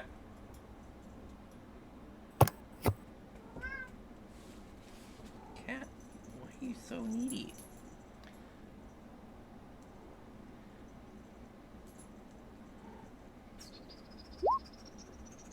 There we go. Cool. So 9, and then plus your sneak attack or your regular bow damage. D6 plus 4. Alright, I get the hang of it. So 17 plus the 3 from the Red Knight's ability is an even 20 piercing damage. And you see, you fire this arrow up, and with its the handle of this hand axe just in its eye socket, it's just like it shakes that loose, and then you kind of just glance an arrow across the back of the skull, and it's just it kind of looks down at where you're at, very very mad about the situation.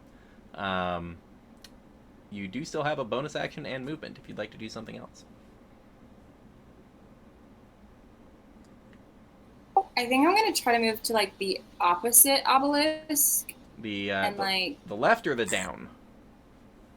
on the left and get into and sneak, like get into stealth. if Try that's an to option. move from the around the back of the thing, or trying to go here? Opposite Or side. opposite side. Sorry. Gotcha. So you're heading for that one. So 5, 10, 15, 20. You can get about to there with like regular movement. You'd have to just dash to try to get behind the other obelisk. Could I get behind the one to the right then, with just regular movement? Yeah, looking at your normal movement, you could get 5. You can get about to there, and you can try to make a stealth. Okay, I'm gonna try my stealth then. Alrighty. Gotcha. That's about right, because it is just looking at you as you're running over there. All right. Coraline. Okay. Seeing this very weird looking thing, Coraline's going to take out their short bow and try to loose an arrow at it. Cool. All right. Pulling out the short bow. Take a shot. 7. All right. As the primary spellcaster goes, you know what? Weapon. Draws this short bow, takes a shot, and it just goes wide and into the distance. Any movement or bonus action stuff you'd like to do? Kind of want to move towards the door. Sure. You've got plenty of movement to just get inside if you wanted. Yeah, why not? Go. I'll go inside. Whoop. Ooh. Kind of get to about there, and there are these small like iron tubes that are currently shooting a small amount of fire out into the actual room. Technically, it's like that.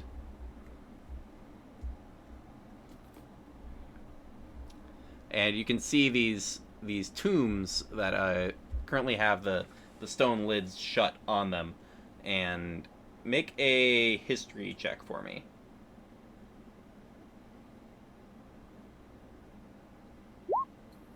Oh, yeah. You have no connection to these whatsoever. No idea what's happening. Not 100% sure. This could be food storage. Oh, that's wonderful. I'm a little peckish. I might open those up next turn. Helm and Bacab. Do you want to go first? I'll let you go first, Bacop. I haven't heard you do anything in this round. Okay. Bonus action, Dragon Breath to cold damage. Gotcha. On yourself? Yep. All right. And I will stand up, run somewhat, run like near the creature. Right. If you And want to get Aisha breath. if you want to get close enough for this breath to hit it, you're gonna have to make like a jump, as it got 20 feet up, and you're at a bit of an angle. So give me an athletics check to try to give me a hop to make this work. This could get funny. Athletics. Uh-oh. Let's see how this goes. 8. Chrono shift. Chrono shift. Yes. You guys all see. Everyone is watching. Everyone is watching, except for Coraline. Coraline can't see because they went inside. You see the wizard jump and then exhale this massive breath of cold that doesn't reach all the way up to the skull, and then everything stops and rewinds as the breath comes back into Bacab's mouth, who then lands back, backs up, and then takes another running jump, and then this time slips on a rock, and just kind of blows cold air into the ground.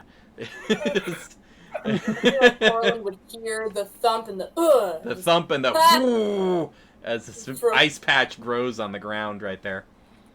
Kind of leans out, just ha, and then just goes back and Oh my. The skull over you just like Helm, what's your course of action?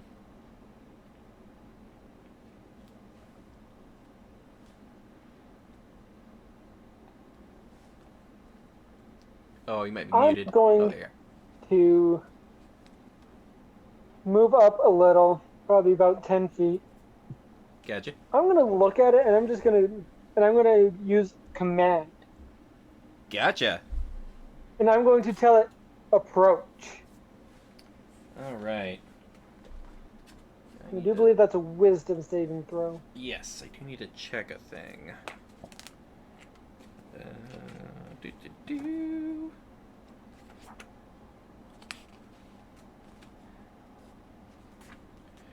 Command. Do.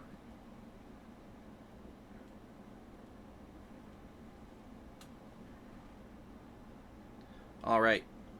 So you command it to approach, and it just looks down over and down at you, and kind of like the only as much as it can approach, like an inch, but it just looks over at you and is like, no, defiant to your command.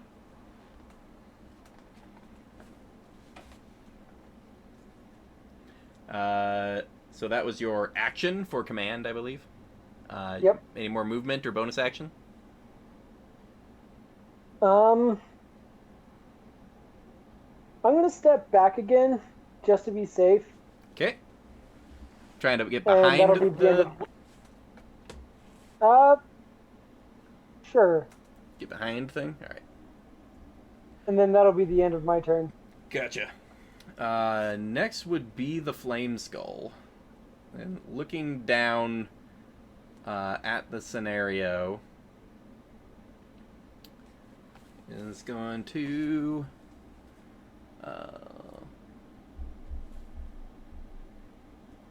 about there. You guys watch as it just looks down and says, "Burn, intruders! Burn!" It coughs out a bead of red energy that lands, and then massive fire explosion. You need a dexterity save with advantage from Helm, and then a straight dexterity save from the Red Knight and Bacab.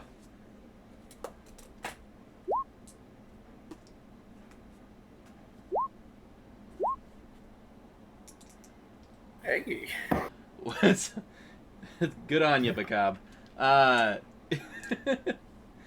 All right, this fireball goes You're off. more dexterous than I am.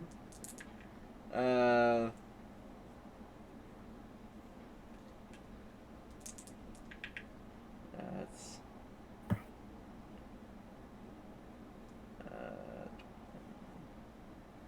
so that's 31 fire damage, halved to 15 for Bacab. So 31 fire damage. Halved to 15 for the Red Knight as well, thanks to the fire resistance. So full 31 to Helm, and then 15 fire damage to the Red Knight and Bacab, as this massive explosion leaves a brand new crater, heavily singeing both of you. And it feels content to hover its 20 feet in the air, cackling down at all of you. Just like, Drop. huh? Oh, your concentration check? So that drops Dragon's Breath. Alright. Comes over, Red Knight would be up. You said my hand axe dropped out of its. Yes, your hand axe is directly below it. Can I pick it up? Would that be an action? No, Pick it you up? could have one object interaction as like free action as a turn. So you could just run up and pick it up, yeah. Alright, yeah, I'm gonna pick it up. I'm gonna use my bonus action for second wind. Yes. That's a D10 plus fighter level. Right? I'll just use my hit dice. Yeah, just click D10. Nice. Let's get a chunk of But, HP back. Instead of 1, it'd be 3, so 7, 10 Gotcha. healing. Cool. Then Um, that's bonus action. I would like to use my action to throw my hand axe at it again. Go for it.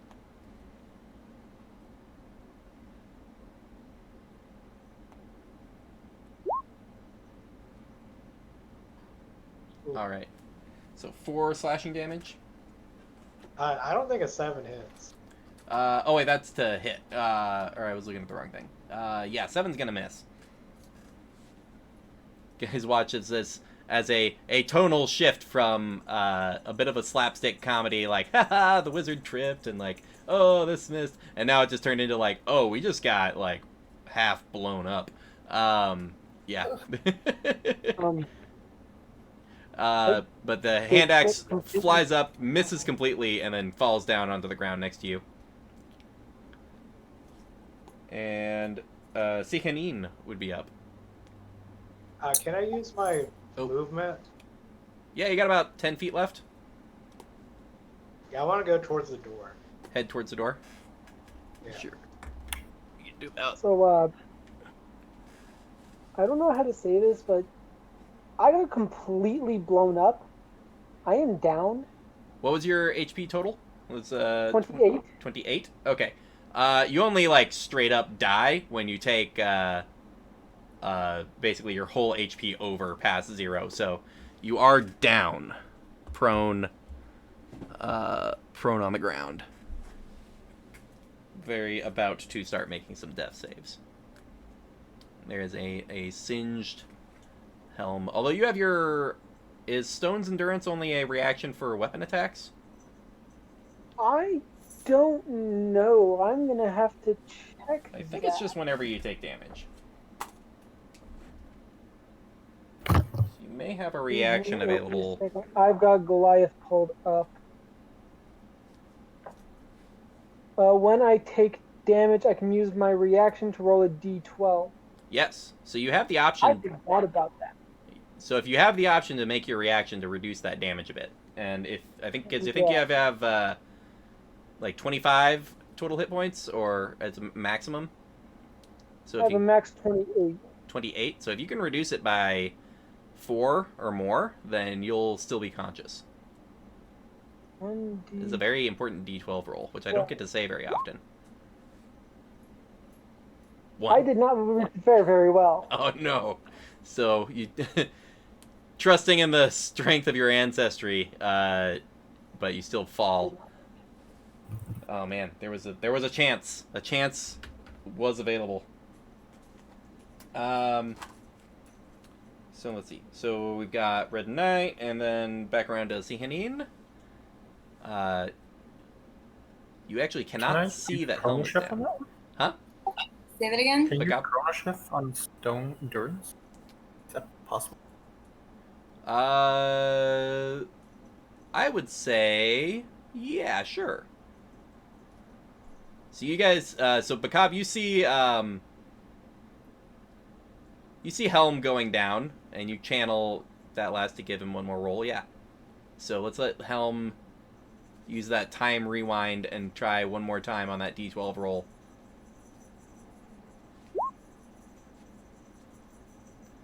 Four is exactly what you need. So you have 1 hit point, thanks to Stonen's endurance and some time wizard shenanigans. You are sitting there heavily scorched, but sitting at 1 hit point. Thank you. Still Sahin's turn. You said something right before Bakab spoke last time. What was it that you said? Oh, just that you couldn't see Helm go down, but Helm didn't actually go down. But you don't have a line of sight on Helm to see how he's doing. I'm tempted to go through the door that he came out of, but I think I'm just going to once again try to shoot him with an arrow. Go for it. Because we're basic here.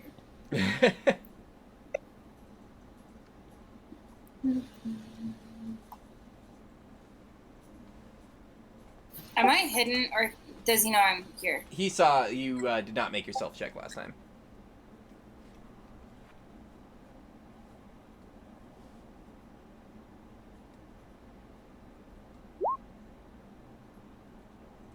So that is a 10, which is a... I don't think I made that. No, that is a miss. Arrow goes wide, as to sort. Now it's sort of aware of where all these attacks and the different types of attacks that are coming. It's bobbing and weaving and ducking all of these attacks. And it starts to just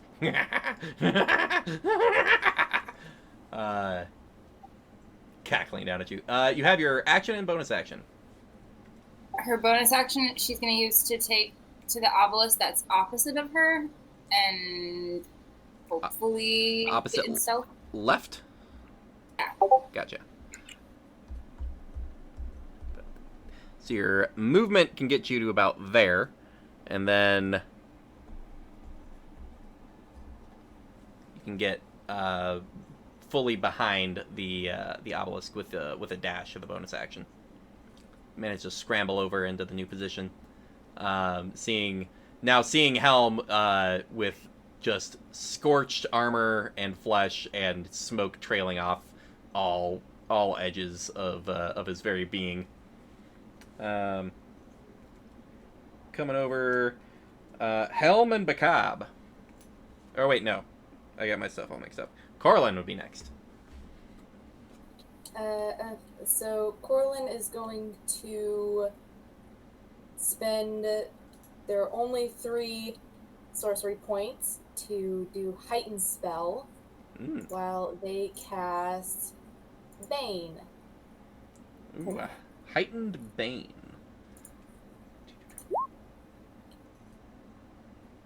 So heightened Bane is a heightened gives a disadvantage, right? Yes, disadvantage on the saving throw against the spell. Gotcha. Now it has advantage against spells naturally, but so that'll cancel out and give it a straight roll. And Bane, so you're gonna have to come out to creature you can see, I believe. Yeah. Yeah, I'll kind of peek my head out. Yeah, doesn't take much. Look up and go, meh. This guy is not nice. What kind of save is it? It is a charisma save. Charisma save. That is an 8, which is a fail. It is baned. Yeah, so now anytime it makes saving throws or attack rolls, it must subtract a d4. Gotcha. It's saving throws and its attack rolls minus a d4. Alright. And then looking at and seeing one of my comrades very heavily smoking, I'll spend the rest of my movement heading over there since I Gotcha. can heal people.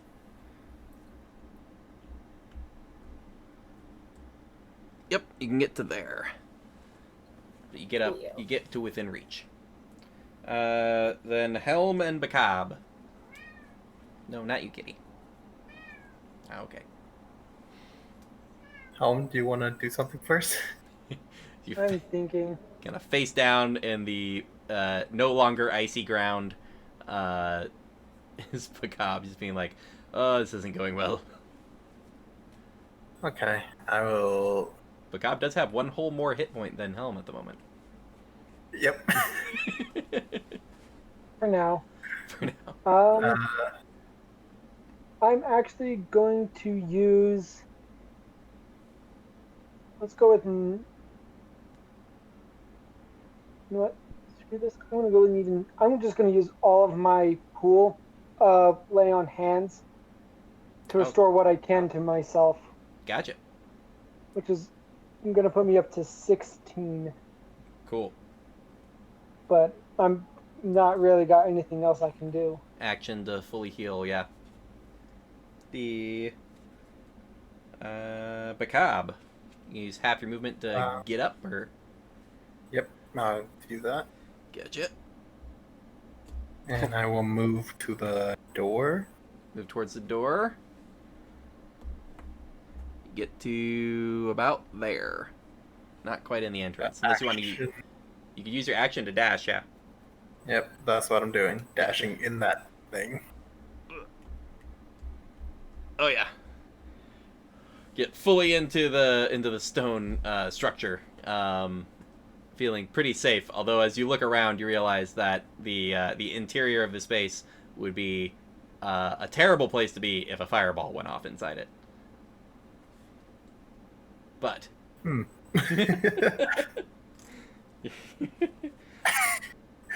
feel like that's a DM's premonition warning. if I were one. And then the Red Knight would be up just after the Flame Skull. So the Flame Skull spins, looking at everyone, and it's just like, "You will burn new ashes for my tombs." Flies.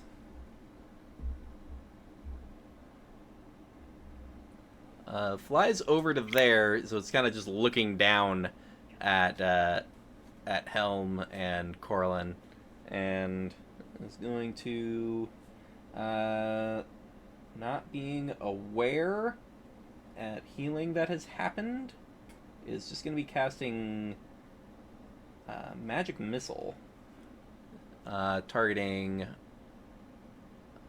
let's see, it would be targeting Helm, Corlin, and the Red Knight. So, thinking it's about to drop somebody, these bolts of force just fly out of its face as he stalls to get the little pyramid die that's out of the way. So that's 3 damage to Helm, 2 damage to Corlin, and 3 damage to the Red Knight. Force damage just flies down at you. He goes, as it gets confused looking at Helm. His last it saw Helm was just about to drop. That is its turn. And the Red Knight would be up. How far away is it from me? It's only about 20 feet in the air and about 10 feet diagonally to you. So it's the longest distance you need to worry about is just 20 feet. I'm gonna use thaumaturgy to cause the flames on its head to dim almost completely. I like it. Give me a spell attack. So just a charisma check with your or just roll a d20, add your charisma modifier.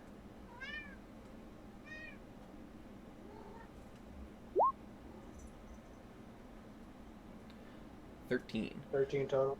So you do see its green flames sort of flicker and wave as you kind of concentrate up at it, but nothing actually happens to it in particular. It doesn't like fall out of the sky or anything like that. At the most, I was just trying to like confuse it. Right. Like, oh no, there's another spellcaster. Right. It does sort of like, it seems confusing it is successful. Any movements or bonus actions or anything? I will use my bonus action to flip it off. Good. Give me like an intimidation check.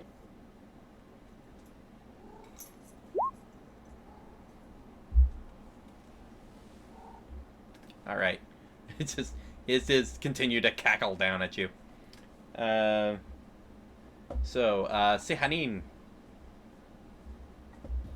Sahanin is going to duck out behind the obelisk and attempt to cast hideous laughter at it. Nice. Nice.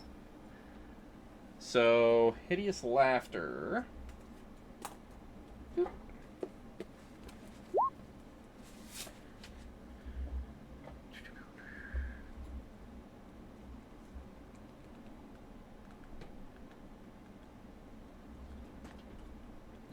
Gonna say the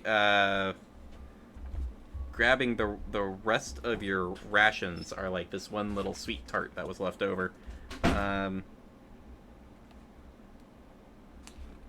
Wait, where'd it go?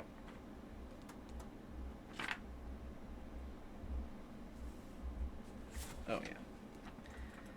Oh, base rules. Here we go.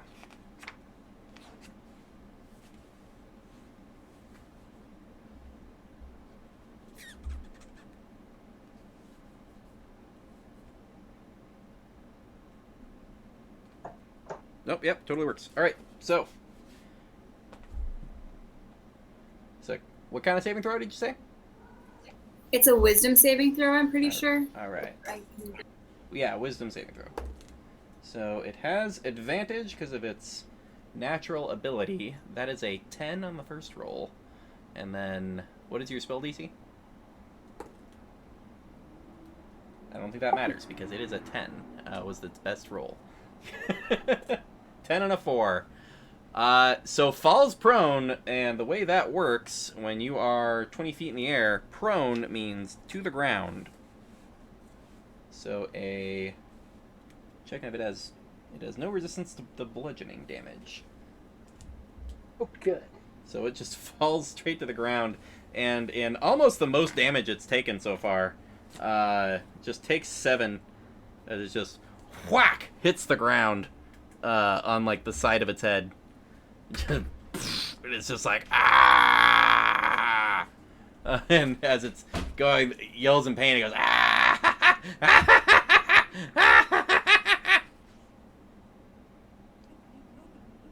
My daughter's very amused with my interpretation of a hideously laughing flaming skull. But yeah, excellent move. It is flat on the ground there. Anything else from you? The imagery there is.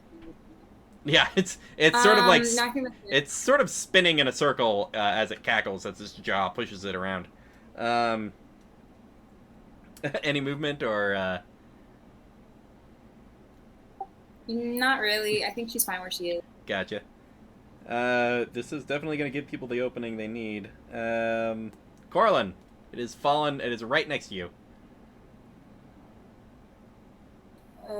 I will cast Ray of Frost, I guess. It's right there. You just point at it. Go for it.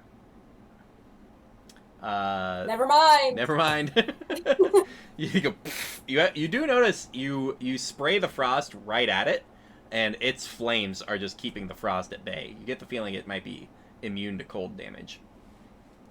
Merlin, you want to move over one space when you get the chance? I got an idea. Just a little closer to it. Corlin will scoot closer. Just sort of like, yep. Kind of getting a dagger out, ready to kind of do a stab down. And it would be Helm and Bakab. I think Helm has a plan. I'm going to move to the opposite side of the skull. All right. And I'm going to hopefully strike at it with my warhammer. Yes. You see Out of curiosity, Yeah. how long does it take me to drop my shield? I would say you get like a free interact with object, so you could just drop it. So that could be your interact with object. You already had your hammer out, I believe, so you could just drop the shield and you have the hammer out. I'm going to drop my shield for now. Try to two-hand the hammer. Hopefully. Trying to get some two-handed Gallagher style. Yeah, and because it's being flanked, I do believe I have advantage. You already had advantage because it's prone, but yes. I couldn't remember. Sure. Go for it. Rolling with advantage. Is that a natural 20? Yes. Nat 20! Smite. And smite.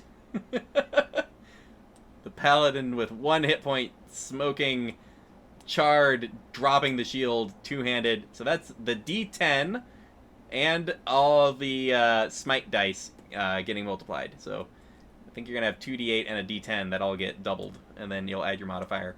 You have a... It'll be 2d10. Well, because of the crit.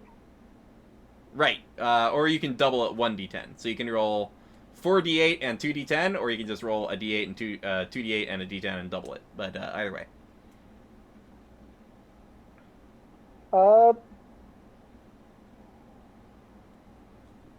I could roll the d10 and the 2 8s and then just double that, you said? That's usually how I run it. But if you feel like rolling a bunch of dice, yeah, roll a bunch of dice.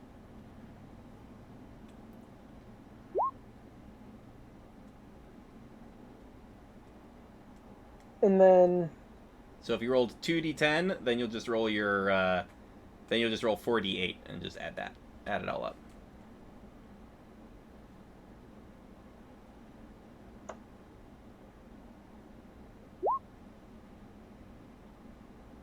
Oh, Jesus. So 17 and 24 plus your modifier. In a strike, that would have ended it had it been the first strike on it.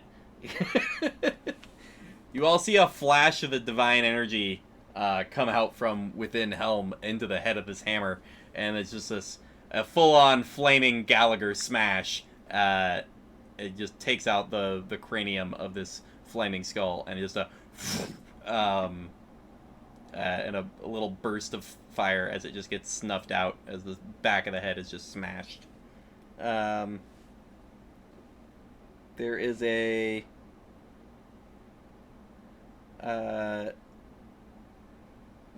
resonant kind of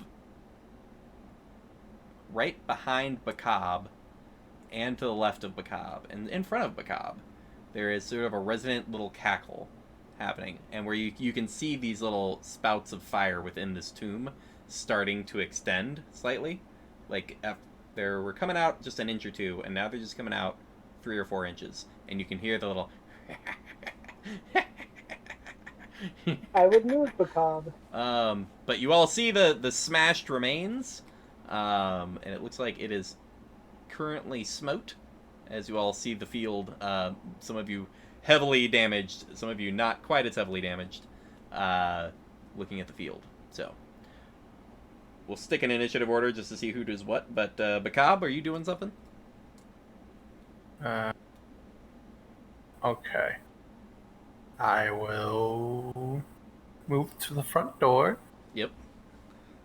You see the smashed in skull, jaw and everything else intact. It's just the back of the head has been smashed. I think it's still alive. I hear the cackling.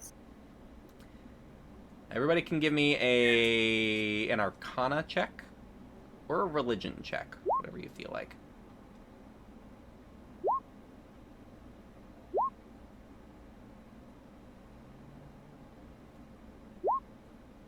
It don't matter, I'm terrible at both. Sehanin, as you see its head smashed and the slight echo of a cackle, you remember a just a flash of a pair of elves, one with like a light brown skin with like an auburn hair, the other jet black with silver hair, and them sneaking through a an old graveyard at night, and a cackling, flaming skull appearing. The two of them having to very carefully place a few shots to take it out before it does something in particular. And then as it cackles, you remember them pulling out a vial of holy water and making their prayers to you and sprinkling that holy water on its remains. The sizzle extinguishing the flame for good, and that flame skull being actually destroyed. And you realize without some holy water, or maybe some other kind of magical effect, this thing is going to reform and just start blasting fireballs and things again here in about an hour. It will just reform and start going nuts again. So you have, by destroying it, given yourself a respite where you have a moment to do things here, but it is coming back. All right, so we have about an hour before this thing is going to come back. Does anybody have like a spell we could cast? Like, it needs like holy water or something to make sure it stays dead. But otherwise, we have an hour to get what we need here and then leave. Would prestidigitation work or not? You don't feel like prestidigitation is going to do the same thing as holy water, or something power level of dispel magic might work, but you don't believe you guys have the ability to permanently extinguish this thing. So it's more of a probably got to get moving. I want to pull its teeth out. Gotcha. You go and start collecting teeth. They've been properly knocked out, so it's a matter of picking them up at this point. They do singe the skin a little bit, but you have fire resistance, so you're able to kind of be like, sort of hot potato it into a pouch. But yeah, you start gathering the teeth. It has 20 teeth that are able to be collected. So you start pouching those up. So while you're working on that, Coraline and Helm, are you guys doing anything? Who here looks the most injured? Probably Bakab by a wide margin. Okay, then I'll head over to Cobb and a 2nd level cure wounds. Gotcha. So that's 2d8 plus your charisma modifier.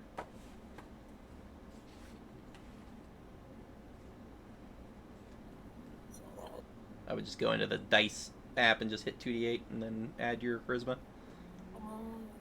Roll it is 4. So that's 7. Sure. Just 7 points Huh? of healing. So if I just go dice and hit 2d8s, that would be like 9 plus your charisma modifier, so 12 hit points since you upcast it. Did you guys not get the thing that it said? I didn't get that. No, the 3 and the 4. Oh, there we Yeah. go. So Yeah, okay. I was confused. I was like, what's happening? All right, so the 3 and 4 is 7 plus your thing is 10 total, or 7 and what's the total?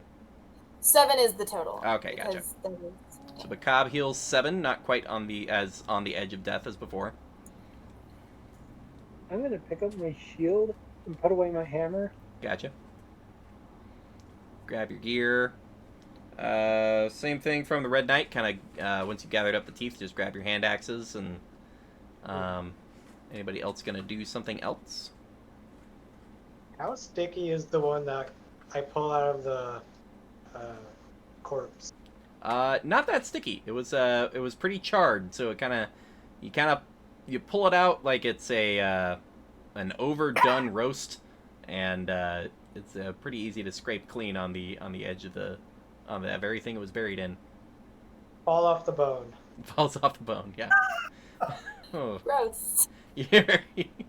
Technically, it wasn't slow cooked, I guess, but. Good times. Unnecessary flush Who references. wants to run with me in order to get this holy water? Thinking back, town was a 3-hour march away. If you really rush, you might get back in like 4 hours. It sounds a little outside the realm of possibility to make the journey in time to like come back with holy water. All right, let's go. Let's leave. Let's pack up. Does the corpse look like it has anything on it, like the burnt corpse? Going over there, it looks just like I don't want to say a completely random person, but because it looks like it had armor at some point, but the magic it got hit with, it was just completely scorched. There's nothing useful on there. Thinking in those lines, though, no one has yet searched the tomb itself. I was about to do that. Oh. Yeah, I want some loot. Let's See, Henine I and think there's- Corlin, the elves are just popping in there and start opening up. I'm more worried about living at the moment. I'm going to make my way into the tomb as well to help open the lids, because you did mention they were made of stone, right? Yep. With a lot of you helping out, it's not overly difficult to get them opened up. So there's a bit of dirt and soot that didn't get completely washed out, but there's enough uncovered that you can slide these open. The first one, I should say, what's the first one you want to open? Top left, top right, bottom left, bottom right. Bottom left. 'Cause Bottom. that's where I'm. Gotcha. Bottom left, you guys get that slid open. There is an ancient corpse that's been just fully decayed. Like there is a skeleton left. And sitting on the over the eye sockets are a pair of platinum pieces. So there are 2 platinum pieces sitting what would have once been over the eyes. And you can kind of see her like debate with herself, like, this is grave robbing. That's I want that. frustrating. You do see one. you do see under the skeleton itself a cloak that is somehow in pristine condition, other than sort of acting as a sack that the body has decayed into, but is otherwise weirdly, like, it looks like if you pulled it out, it would pull out completely clean, even though it's covered in a skeleton. And Corlin doesn't care because he made these people. They're all his children. They all come to him once they die. All their possessions are his anyways. So he's just gonna feel like you're trying to dust the sheet. Like, right. Just kinda... Pull it out and give it a whack. The ancient dust of someone's organs just fills the room as you shake the cloak clean. Sahinine kind of like not feeling as bad about grabbing the coins off the eyes. But yes, you have some sort of cloak and 2 platinum pieces. And then Can you I get be up top while they're searching? the top left. No, like above ground, not in the Oh, tomb. gotcha. Keeping an eye out. Yes, but Yeah. also I want to take the pieces of the skull. Mm-hmm. I want to take one of them, like the biggest piece, and just kick it to one side of the map. Then the rest of them, just scatter them as much as I can. Like, Gotcha. Just throw them different directions. So you've collected the teeth, and then the rest you're just chucking the pieces off in random directions, far away from Right. each other. Make it a little harder for it to reform. Gotcha. You are unaware if it will have a major effect, but you do so. And the rest of you are opening one of the other tombs. Next tomb. Next tomb. I guess following this step, I will open the top The left, top left? or the Top left, yeah. So y'all kind of working together there. Slides open easy enough, and you see another sort of like a paired figure. This one in the I should mention the bottom left. You did find a holy symbol to Coralon. See, they wanted me to have it anyway. This one, as you look at it, there is a You're so arrogant. a holy symbol to Sehanin, as well as the same 2 platinum pieces over the eyes and cloak underneath the body. And so you have like What? Oh, I'm just take the 2 platinum Gotcha. Grabbing the and sort of hold the cloak up to see if there's any like symbol or stitching on it. right. Pulling it up as the remains kind of cascade down into the tomb. Now not as neatly formed as a positioned skeleton as now just a pile of bones. You can see, and you can all see on both cloaks, a very similar design stitched in. It's like a dark green cloak with a dark blue sort of leaf embroidery stitched around the edges, and it looks like the pair of cloaks were made together, like they were part of a pair. Although each had a different holy symbol with them.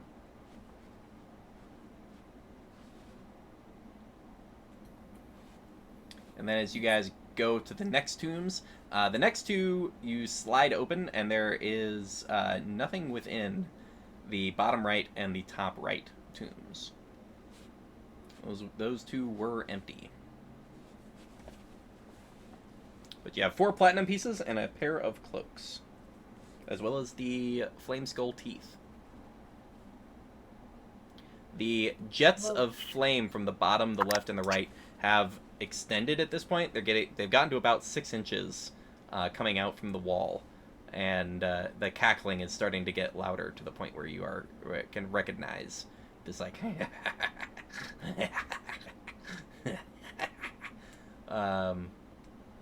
Got everything we need. the I think teeth got Red Knight. too. Red Knight, you see this, you've got the last skull piece, and you just frisbee it out into the waste, and you can see as it spins through the air, you see a little like little puff of fire off the edge of the skull, and as you look at the other fragment pieces, you can see them start to and just the edges are starting to engulf in flame. Do the teeth do the same thing? The teeth do not. You can see the teeth are I not. assume that they're not going to reform with the rest of the skull. It seems that way. You're not sure if the teeth are going to reform or not, but you have the feeling that they're not. They're not doing the same flaming thing. I think it's time to go. So you all file out and just start booking it, heading back towards the city. You all Is that thing gonna follow us by chance? Book out what? Is that thing gonna follow us by any chance? Anyone know? I would say fast enough. Hopefully it doesn't. Sehanin made the good check earlier to kind of be familiar with it, and you remember that these things are sort of paired to a location that they then protect, although they sometimes, if not often, go insane, as they are often left in tombs for centuries at a time with nothing to do except be there with their thoughts, and then occasionally fireball intruders. So it's definitely gone insane, but it's going to probably reform and then stick around that tomb. It shouldn't follow us then, I guess. You get the feeling it'll be pissed off, but otherwise, it should be fine. Hey, Mooney. And she looks over at you really annoyed, but goes, "What?" Do you know if the teeth will grow back on that thing? I don't think they do. I think that the person that wouldn't have called and asked for the teeth if they were supposed to. A renewable resource. What were we saying? It's like a renewable resource. Like we just keep going back, take its teeth. That's actually a good point. If it sells for a lot of money, Farming it. Cost is from you could mine it. The lyrics of our rock anthem are gonna be going back over and over, smashing the flame skull just to take its teeth. That's what we do. We don't know why they only wanted 16, but now we've got 85. That's exactly how it will go. Out of How far curiosity, 20 by killing flaming skulls, getting teeth. Once I was a god, now I'm a teeth farmer. What do? I'm a wizard. What do? I just collect teeth.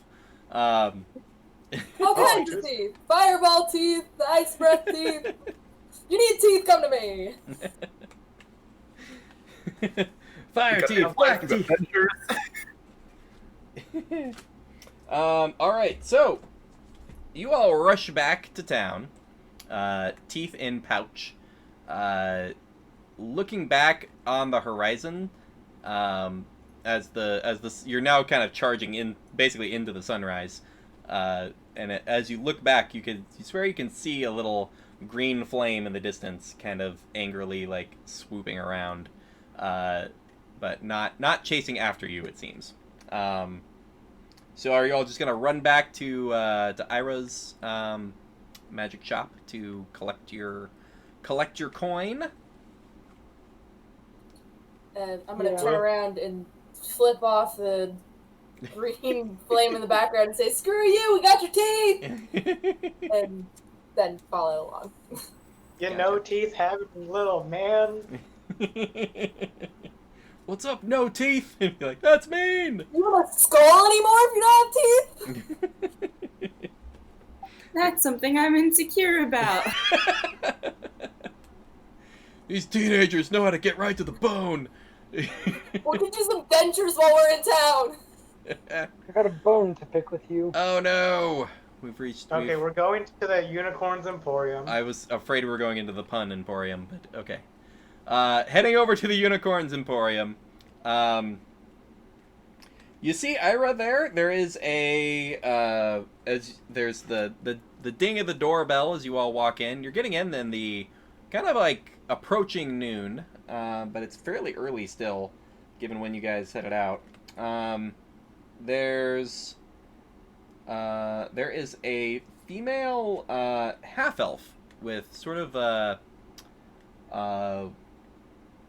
light brown skin with sort of like an ashy hair, for lack of a better term, sort of like brown with a gray at the edges. And she's there and apparently like negotiating something that she's selling. And they sort of have a back and forth. And as other customers walk in, she's like, 300 gold? And it's just like, can you do 320? And it's just like, and it finally eventually pulls out like, this is 305 gold and you can leave. And it's just like, all right. And the other like finishes the sale, hands over what looks like a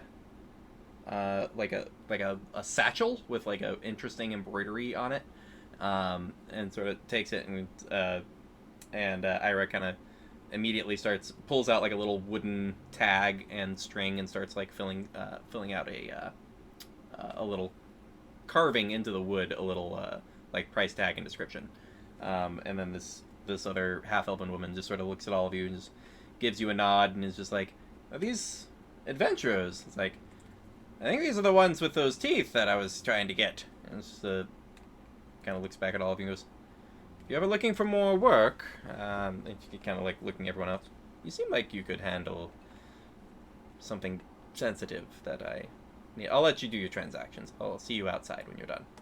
And she like walks outside. Does she look like half drow? No, you get the feeling, half wood elf, you get the feeling. Okay. Yeah. Drows do not like Corellian a lot. They don't like him at all. Right. He hates them as well. He banished them to the Underdark. So. You abandoned me and I abandoned you. Lots of family drama. Seems fair. Good old elven family When drama. you're the creator of all elves, there's gonna be a few bad apples. In this case, entire subrace. Right.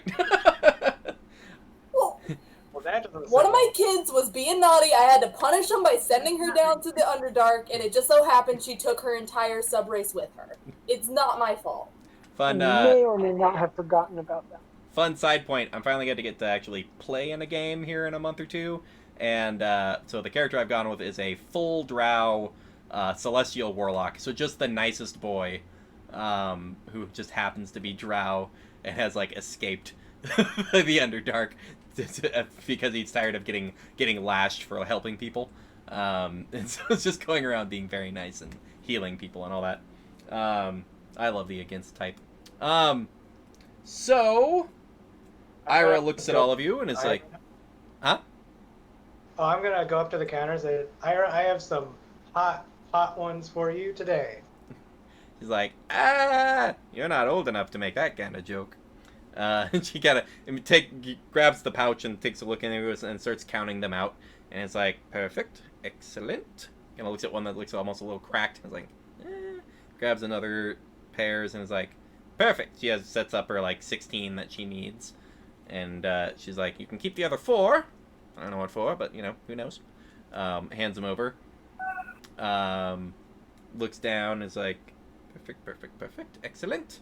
Very good. And like kind of scoops them all off into a bowl. Sets that aside and just pulls up a pouch that she's like had ready to go. And he's like, you hear the coin ring inside of it.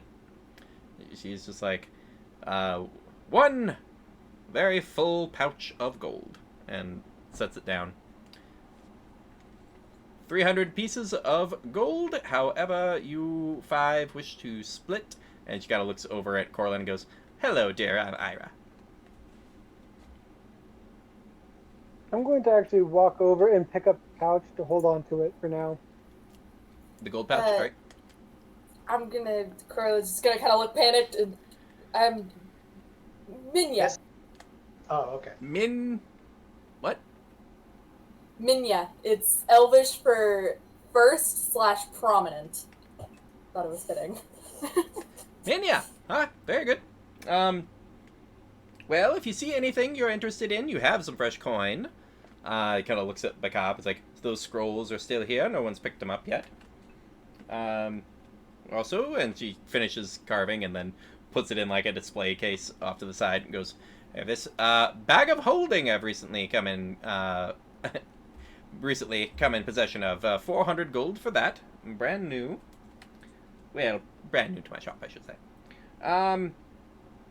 That's not significantly marked up or anything. Yeah, that's 60 gold a person out of the 300 if we split it 5 ways. Helm has the pouch of gold, but you make that point to Helm to just split it 5 ways.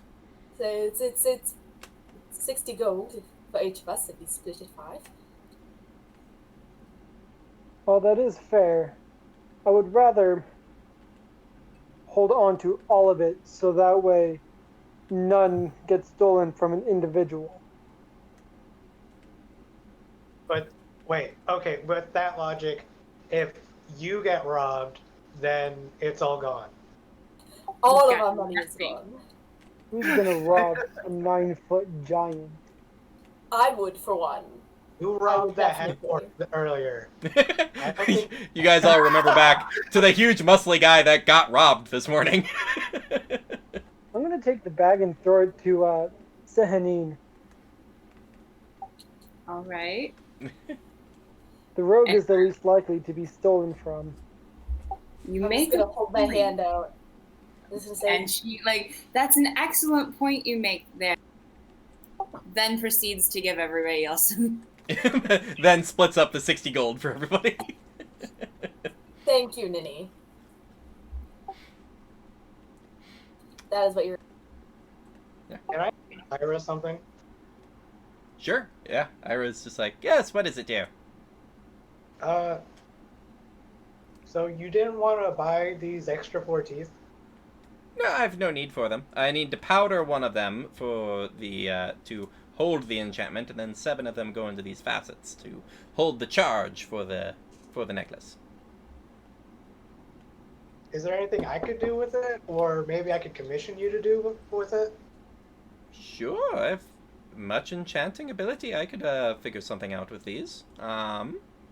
She kind of pulls a blade out from behind the counter, and she kind of like looking at the flames that currently are keeping the room lit up. You see her eyes just sort of like, I would roll back as a maybe the wrong expression, but they go black, and then the flames just like dim way down. And as she unsheaths the short sword, the glow from the sword itself like fills the room.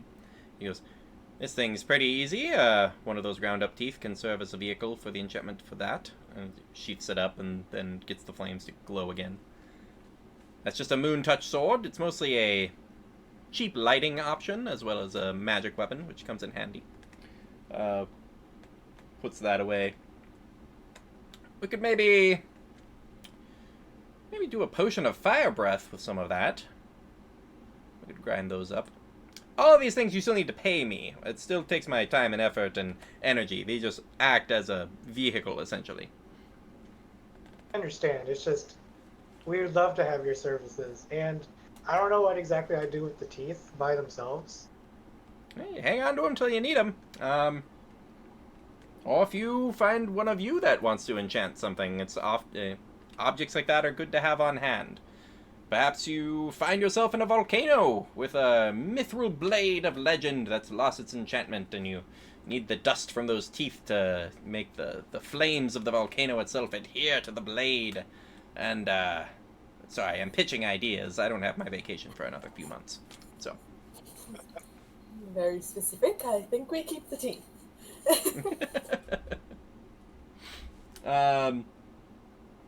She does gesture to the Red Knight and be like, "I've also acquired," and I haven't had a chance to get the display fully set up for this yet.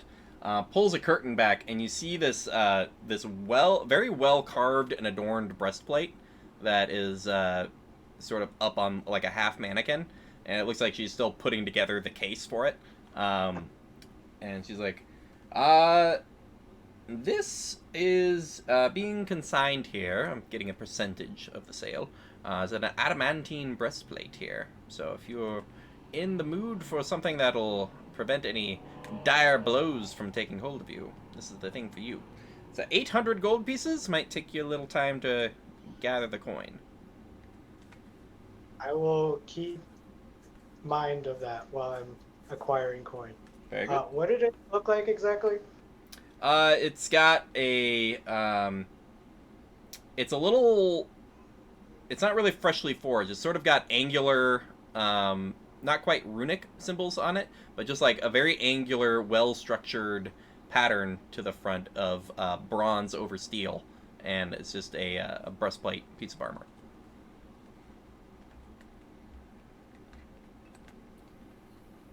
Are there any, like, arrows in here that might be, like, enchanted arrows, or... She kind of giggles for a second. She's like, so to speak. Goes into her case and pulls up a little ring box and opens it up. And there, what looks like a golden arrow as spun around as once, like 1.5 times around a full band to make a ring. It's like, "This is what you want for a bow finger." And she kind of looks at all of you, and it's just like, "Go borrow one of your bows." Hand her the short bow. She takes it, and as she has the ring on, she then goes to like draw, and as she draws, a glowing, like spectral arrow gets created, and fires off into the wall. And as soon as it hits, you see it like splinter out a piece of the wood, and then the shining arrow just disappears. We're just gonna I used to be able to do that! I don't want to be able to do that now. The arrows it generates, arrows it creates are magical. They don't do any additional damage or anything in particular, but it's very handy. You never have to carry a quiver of arrows again. It's like, it's 270 gold pieces for the ring. Puts it back in the case, and it's just like, "So, if you're interested, let me know." And puts that away. Sandy kind of looks over at Corell and like, "I'm buying that first. Like, No, I'm definitely fight buying me." There's a race to gather the gold to get that ring. She looks over at Macabre and is like, "You have a little gold on you now. I have this scroll of detect magic for 30 gold pieces. A scroll for Thunder Wave for 45. It's always good to add to the repertoire. I also have some parchment and ink for any spells you wish to add to your spellbook." I'm fine on spells now. However, I am looking for a diamond that's worth at least 50 gold. Oh. You are going to want to go and talk to Itan. Itan handles a lot of the gem work in the city. He's just a few blocks that way. Hard to miss. And he kind of gestures over to Helm.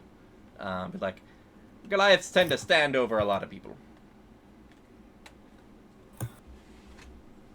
Got it. Thank you for this information. Yes, indeed.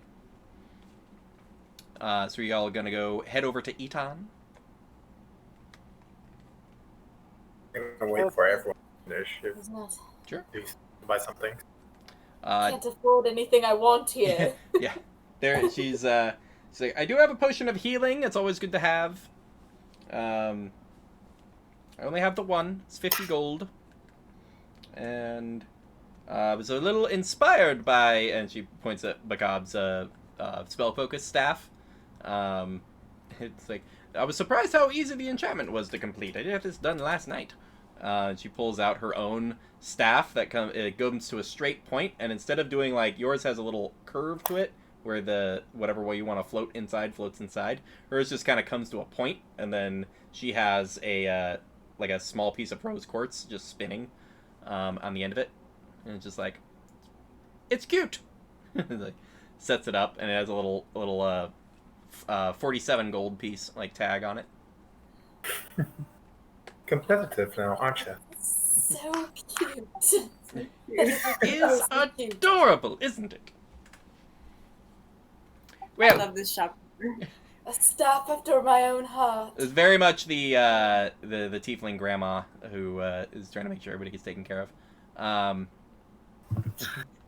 Can you put anything in that little spot yes. right there? She like uses it to, like, she goes and like points it at her like a cup on the end, and it kind of lifts up and starts to spin, and then coffee like spills out of it immediately, and she's like, "No." It goes like, "Yes, anything." I love her so much. I spilled my coffee this morning, and I was very sad. I make my own cold brew in my jars, and the lid wasn't quite coming off, and then as it finally came off, it was like, and I'm like, ugh. No. Use a glove next time. Give you a bit more grip. That's fair. Yeah. F in the chat. Back in the chat. So, you're all going to head over to Eton, who is apparently some sort of gem worker. You all head out. As you do, there's that half-elven woman who starts to walk with you as you head up the road. And she's just looking at everyone and saying, "There's a couple of adventure jobs around that I know I personally need someone to handle something of a sensitive nature. So I'm looking for a group that can be discreet." Kind of looking at I'm everyone. sure we can handle it. Well, we can be discreet. I don't- Looking at Corellin's very outrageous posture and how he acts. We can be discreet. No one will suspect us. Kind of looks over everyone and goes, "Well, I have some interests that are northeast of the city. There's a location I like to travel to, and there is a pesky ogre that is blocking the path and charging a very exorbitant fee to people passing by. These are not accurate." Something just happened. Somebody logged off to like run to the bathroom or something, and it kind of just shifted everybody around. Yeah. I hadn't Quick. realized this. Quick, trade character sheets. Quick, give me access. We're But- not macabre. But so she says, so I can and as you guys are traveling, she's like, you can actually see it from here, and you can see a little in the low-lying hills, and there you wouldn't call them mountains really, but as the hills and trees and the rocky formations to the northeast, there is a path that goes up into there. She says, about a half day's journey up that road, there's a side path. It's traveled only slightly more than just an animal path, but it is a path. And up that road is somewhere I like to spend time. And there is an ogre in a tent up there who's just charging people gold to pass by. And I would like to pass by without having to hand gold over to some random ogre. Do I know how dumb ogres really are? I would say make a nature check.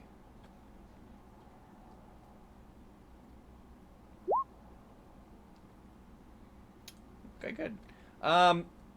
You're aware that ogres are usually fairly dumb, and actually not that observant. Like, anyone who has a little bit of ability to sneak, especially at night, because they don't have great dark vision, it's pretty easy to, like, sneak up on them or sneak past them.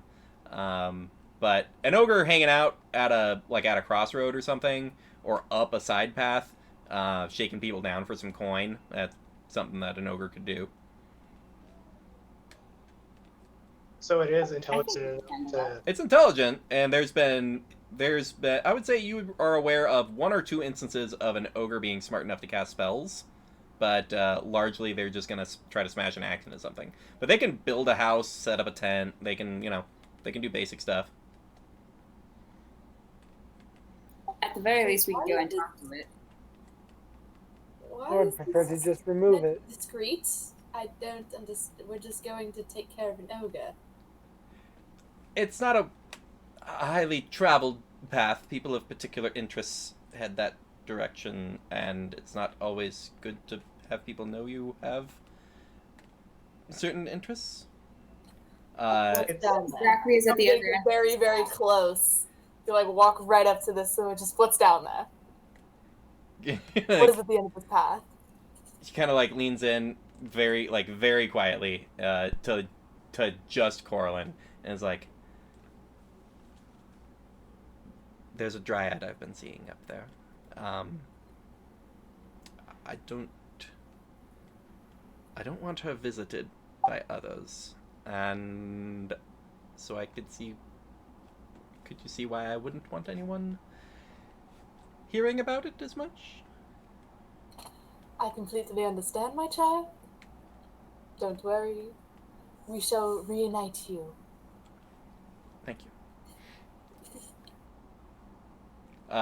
Merlin just turns around, looks at everyone's like, "Ooh." Smash ogre? She's like, I can give you 200 gold when the job is complete, and then feel free to keep any coin that it has gathered out there. I'd say that we could do it. Doesn't seem that difficult. There's not really even necessarily any fighting that needs to be happening. Just convince the ogre to Absolutely. screw off. You could very easily possibly approach without weapons drawn and just convince it that it should move along. Convince the ogre to get with the dryad. No. It's the opposite of what we want. It's a weird power dynamic I don't want to explore. I'm trying to help my child. Convince the ogre to Blade, leave. can you stop? He's being a controlling lover. I don't appreciate it. He needs to communicate this out. You may be able to just convince him to flee. You know dryads are very fickle, so it's Okay. not very Okay, uncommon. Did they say that they will be exclusive, or is this an open relationship? This is something that we should know. the half elf fully I'm like in details before half I elf flush doing this down. half elf Okay? doing her best to just like not to kind of pulls her like hood up a little bit. It's like, just You are embarrassing her. Just leave her alone. 200 gold and whatever We'll you deal find with on the this. ogre. It's She wants yours that if you can blessing. handle it. Tell We will me deal about with it. this. We will deal with this. I am sorry for them, my child. I'll be at the Sapphire Steed if you need to gather payment. We will bring you proof of our victories. Thank you. And she, very embarrassed, like, walks away very quickly. Only I'm allowed to embarrass my children. The rest of you aren't. I didn't do She's anything. having a secret affair. That's my domain. Well, Who said it's an affair? It seems pretty secretive. That's usually the... People are almost back in place. It just happened. It looks like Penguin left. Oh boy, Penguin might have had to. I see the searching. I just see one hand and It Macaw. always is searching. Oh jeez, I feel like I'm getting messages. Ellen has reached into the other one. I feel like I'm getting messages that I can't look at without. Well, Bao's thing always says searching. huh? That's just his description. Oh, gotcha. That's just who he is. Well, I don't know what's going on there. Penguin in the chat. I have been sorry. Huh? So, matter of fact, I think he had to do something. Oh, gotcha. Well, hopefully we'll see him back here in a minute. Well, this just looks kind of weird. I don't know. It's not that bad, I guess. I guess we have a hand talking for Bagab. At the moment, everyone else is just a little oddly shifted. Everybody's where they're supposed to be, but there's an extra hand. Right. No, Bacab I'm turned kind into of a leaning over about as far as I can. Right. All right. Well, we'll move on. So you all head up. As you do, you don't see like a jewelry shop, but you do see a Goliath guard. You've seen a couple of guards in the city, and just in the elven armor that really isn't fitting quite right. But it's like they didn't give him any extra metal to cover more parts, so he's just sort of wearing like a loosened version of a elven armor, and is standing there with a spear. tops. Huh? They're all wearing crop tops. Yeah, basically. So Goliath in an elven crop top. And is just standing there with a spear, just sort of like he's guarding this corner. But like this is the first Goliath you've seen, and is in the direction that Ira sent you. So I believe Bacab needed to get a 50 gold diamond. Bacab walking up. Anybody else want to talk to this apparent jewel trader? You're saying the Goliath is? That's what Ira said was the Goliath, and she said about 5 blocks that way, and it's about 5 blocks, and there's a Goliath in like elven guard gear. Yeah, he kind of gives you the like, what's up, like Goliath kind of talk. Like, good day to Looking you. for a jewel trader? Yes, I work in gems. Perfect. We're looking for a diamond worth about 50 gold, I believe. Quite doable. Pulls up a it's almost like a briefcase, like off to the side. It's like and he kind of he's got like a side table that has been was kind of folded and up against the wall, and he kind of lays it down, puts down, and opens up the case.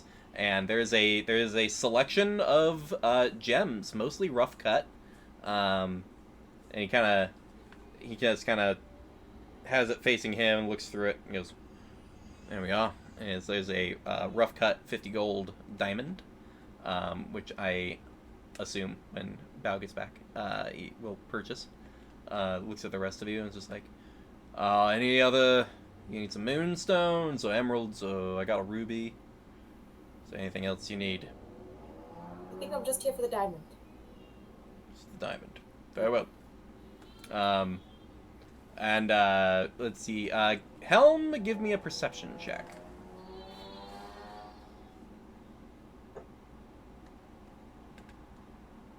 I hope I do good. Hey.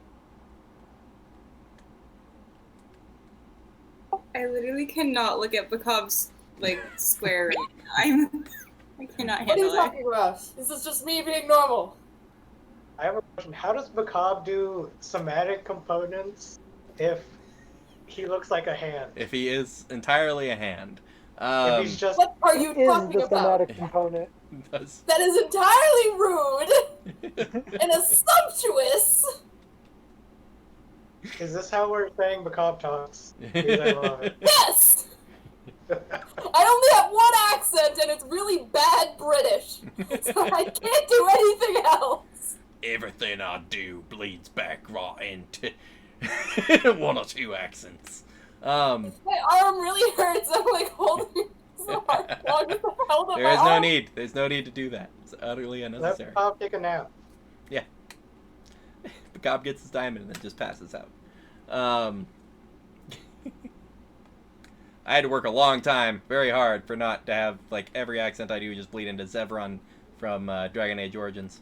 Some people got that reference, and that's all I need. Zevron. Zevron! This is very difficult. What's up? I am bisexual. The entire character.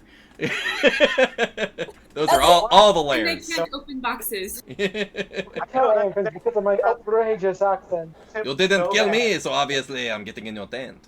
Oh. Zevron. Vaguely French-ish. Real life things. So, Helm does not notice anything in particular, sadly. But there is a Goliath and Not good these... at that. There is a Goliath guard who does, like, gem trading, you guess.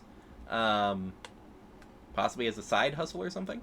Oh, geez. Yeah, I want to learn all about this Goliath side hustle. I'm gonna go up, look up because I am 5'4". Right. He is assuming very tall. Yeah, he's a very tall dude.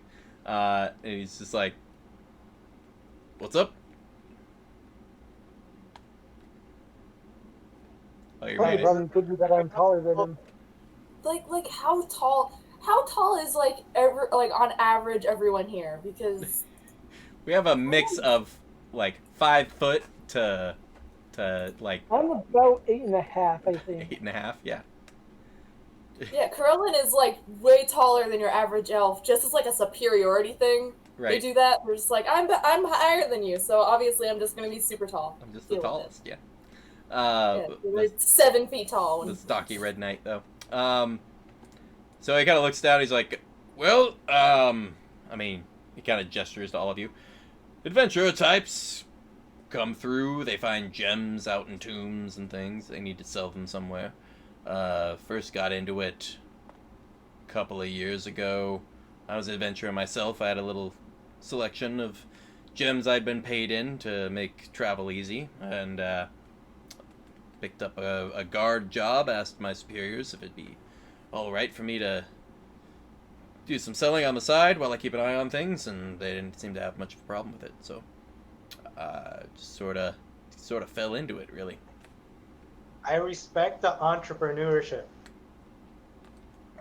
Yeah, I mean, folks show up, gotta offload gems. I had some coin to trade, and they trade me coin, and I take a little profit off the top, and helps me get by.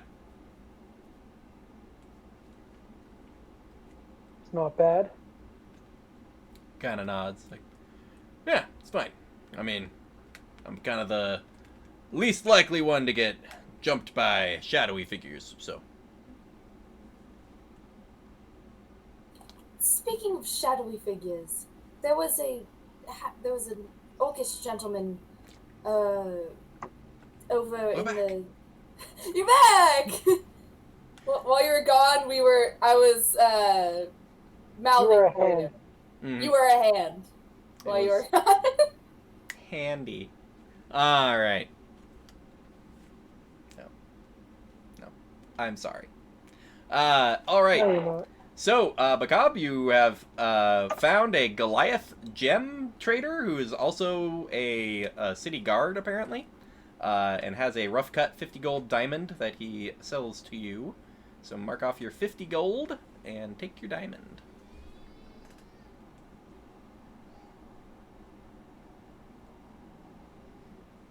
Will do. Righto. No, the cat's finally asleep. Or dead. Nope, asleep. Okay. Not dead cat.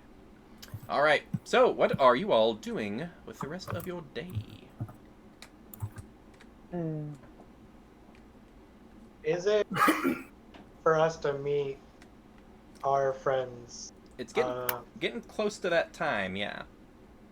I think we should head back to. Let me say that in character voice. I think we should head back to the hut. You know, old HQ to meet up with our friends. Right.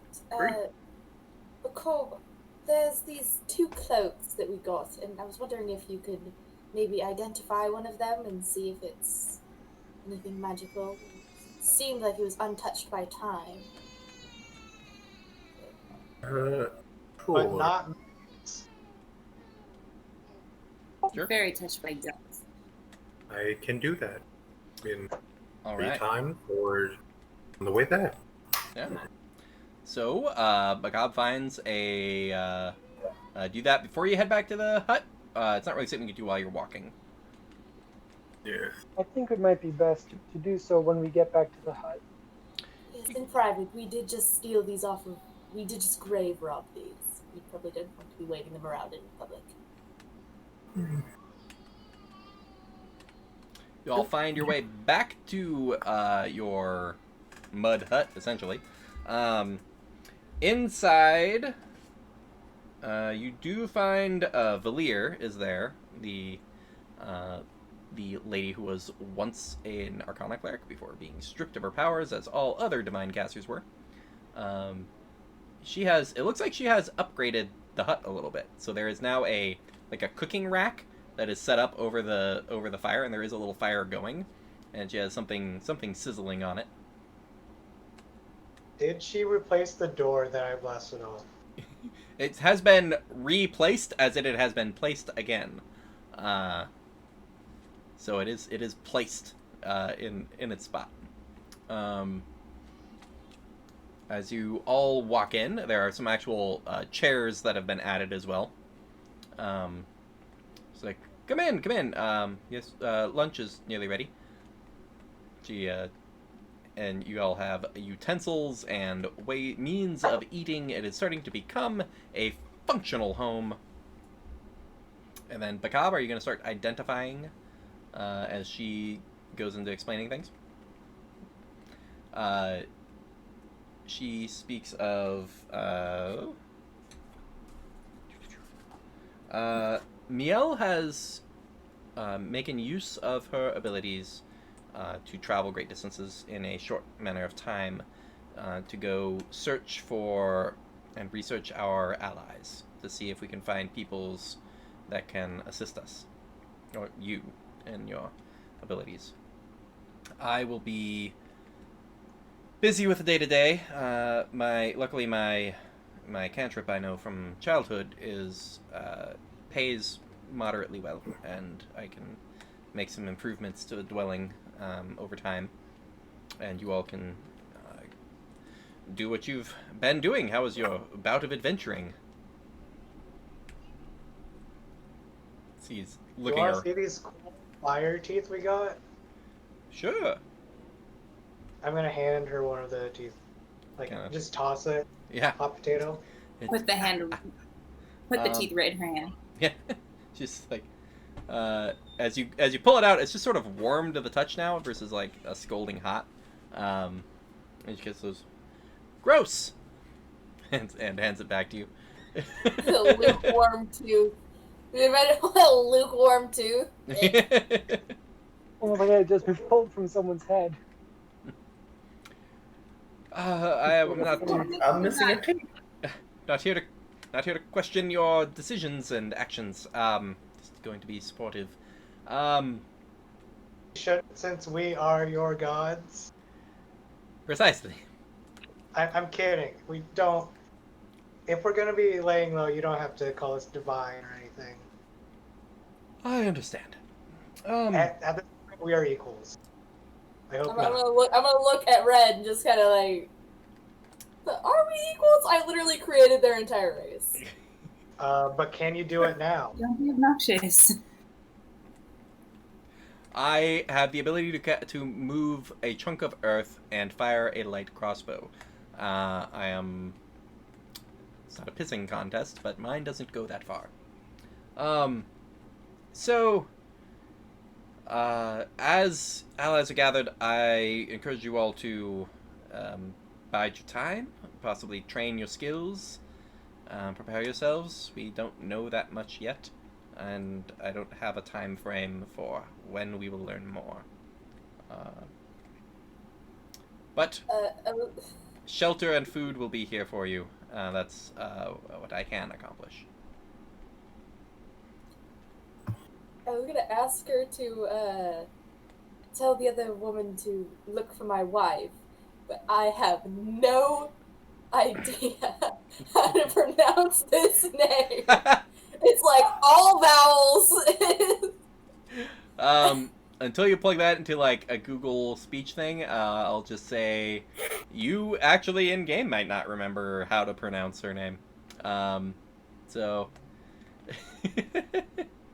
You don't remember your wife.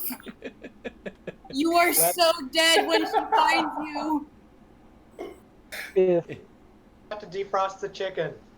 Hey, honey, how you doing? Hey, you. Babe, sleeping in the doghouse for weeks.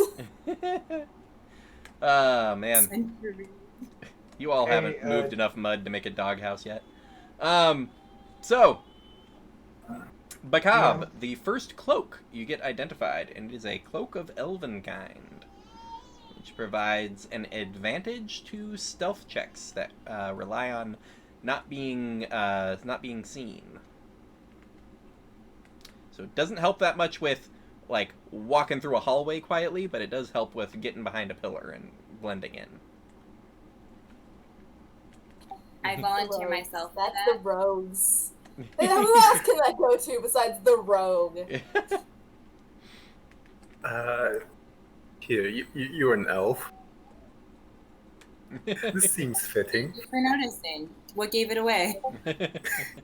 I don't know, maybe it's the satirical humor that you usually have? Wait, no, what? Sarcastic! Sarcasm. A chasm of Sar. What did I say? Satire! Comedy. Satirical. Alright. Okay, sillies. So you get the next, the other cloak identified. It is another cloak of elvenkind. It was a paired set. Do you toss that at someone in particular? Mother of all elf, or father of all elf, creator of all elf. Have fun. Creator of the elves. Creative. Yeah. So the two of you, you attune to these cloaks of elvenkind, I assume, over the course of people having lunch. You have Sehanine and Corlin make a perception check.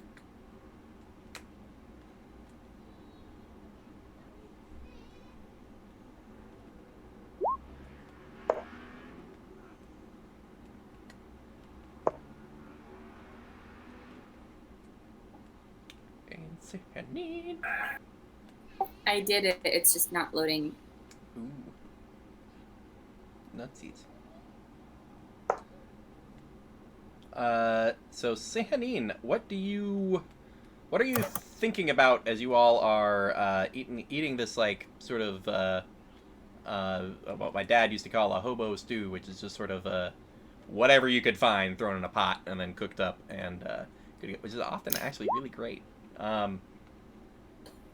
So what is Sehanine thinking about as you are eating stuff up. In relation to what? Like, Just is this to do with... what's coming to mind as you're getting some food and thinking about the day's events and what's coming up and what to do next.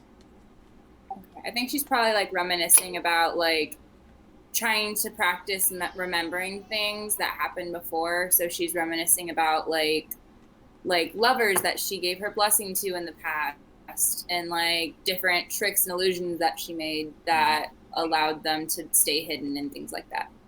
I believe Coraline would giggle as some of those antics are remembered, which you notice off to the side. And Coraline, you are getting a bit of a feedback in the back of your head. It's the scenes that are being like remembered are popping up in the back of your head. I'm gonna think of the raunchiest thing I could possibly, just the dirtiest thing that I could bring to mind over my millions of years of being alive. A piece of homework I'm gonna have everyone do. There is a Pete Holmes sketch where he is Xavier from the X-Men, and he's trying to be kind of weird to Jean Grey, and then Jean Grey just goes, "Oh, you're trying to get in my thoughts," and he's just like, "Oh, it's all dicks. Why is it all dicks?" And he's just like, "It's so many." Exactly. So Sanine, there's a cascade of peni and other situations that cascade up through your sort of you can suppress it, but it's just sort of wait, why am I thinking of that? She Loki was in the middle of taking a bite, and she's just like, you look over. I just picture directly in her eyes, just. And Coraline just is like, it's called docking.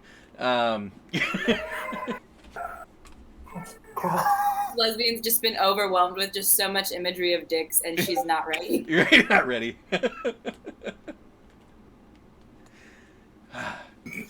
Well, this was fun.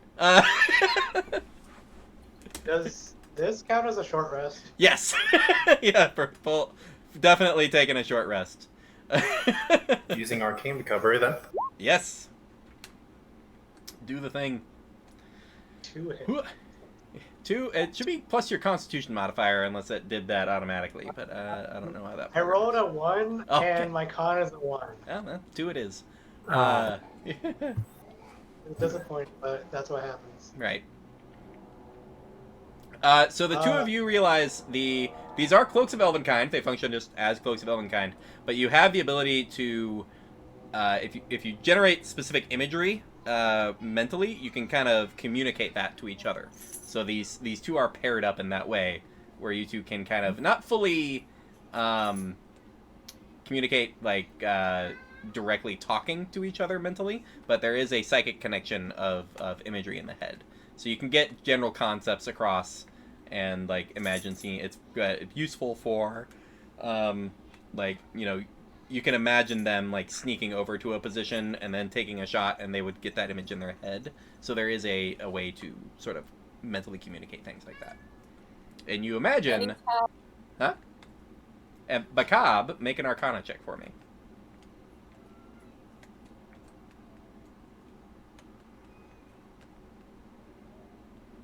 While Wakab does that, Sanine just kind of looks over at Corellin, and she just whispers under her breath, "Of all the people I have to share a brain with, you were not my first pick."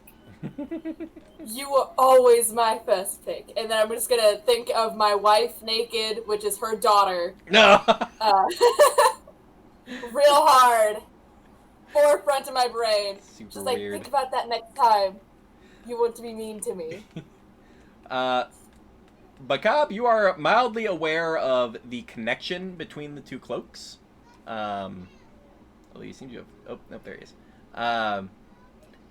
You, in the identification, you were aware of the status of this being sort of a cloak of marriage, almost. It was meant for two partners to wear as they would sneak around, and they would both wear the cloaks and they could mentally communicate strategies, so... It's meant for a pair of stealthy individuals who would want to communicate to each other and would be able to tolerate the constant thoughts of the other. Yeah. Nothing you could think of is more annoying than what goes on in my head every day. It's just real life. I'm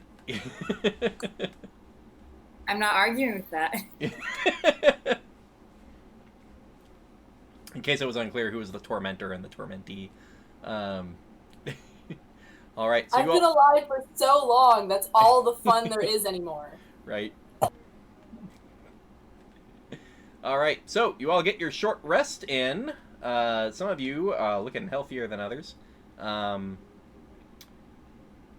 think that should be a good place to call it for today. You guys have had both accomplishments and shenanigans. You have a possible job lined up with the half-elven woman who introduced herself as Ilha, was the half-elven woman that asked you to go find her at the Sapphire Steed after you could clear the ogre barring her ease of approach to a dryad lover in the hills.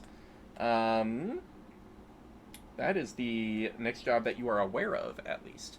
As a sort of point of order, as far as a wrap up, are you guys looking for other jobs in particular, or just sort of taking the next thing that has presented itself to you, or do you want to go look for other options? I'm fine with following that up. Good. Okay. Yeah, just kind of like whatever comes our way. We don't really have like a path right now. Right. We're just trying to earn You have coin. not. You have not gone to seek out like a jobs board or anything where there might be multiple things available to like pick from. But this is your next planned course of action to go find out what's going on with this ogre in the woods, apparently barring passage to a very friendly dryad. So there we go. Good times. Good to bring in Caitlin and Coraline into the situation. You all have a lovely rest of your weekend. We'll see you all next Saturday at 1:00. Gods be with you. Quick God's- question real quick God's before we plural. wrong. Because if you say because gods, damn it, doesn't get censored. But god damn it does get censored. Because god damn it's a swear word. Gods damn it is fine. Good to know. Fun technicalities. Point of order, Sahanine, yes. Leah's got something up. What? Okay, so this is kind of relating to Caitlin as well. Because I'm technically Moonweaver, not Moonbow, I think, and I don't know the amount of lore overlap, like those the different versions of Sianine has. Sihanine, whatever. We're kind of shooting it from the hip on whatever you all want it to be. So Okay. we're merging figures and like splitting them up. It's not that big a deal. The exact technicality of which one you are is kind of up to you. And they could also merge into a single figure and all that. So Yeah. I'm not because I knew like role playing wise, I was trying to go more with the aspects of Moonweaver versus Moonbow, but I feel like at this point we're like, yeah, I'm actually Moonbow, given all of the other things between Coraline. So we could easily just merge the two into a single entity, essentially, and we'll play it a little loose for whatever's fun in story. Okay. But yeah. Sounds like a plan. Oh, we got people heading out. All right, we will see you all next time. Oh, we got more hand. All right. Delightful chaos. Everybody, have a good weekend. We'll see you next time. Bye.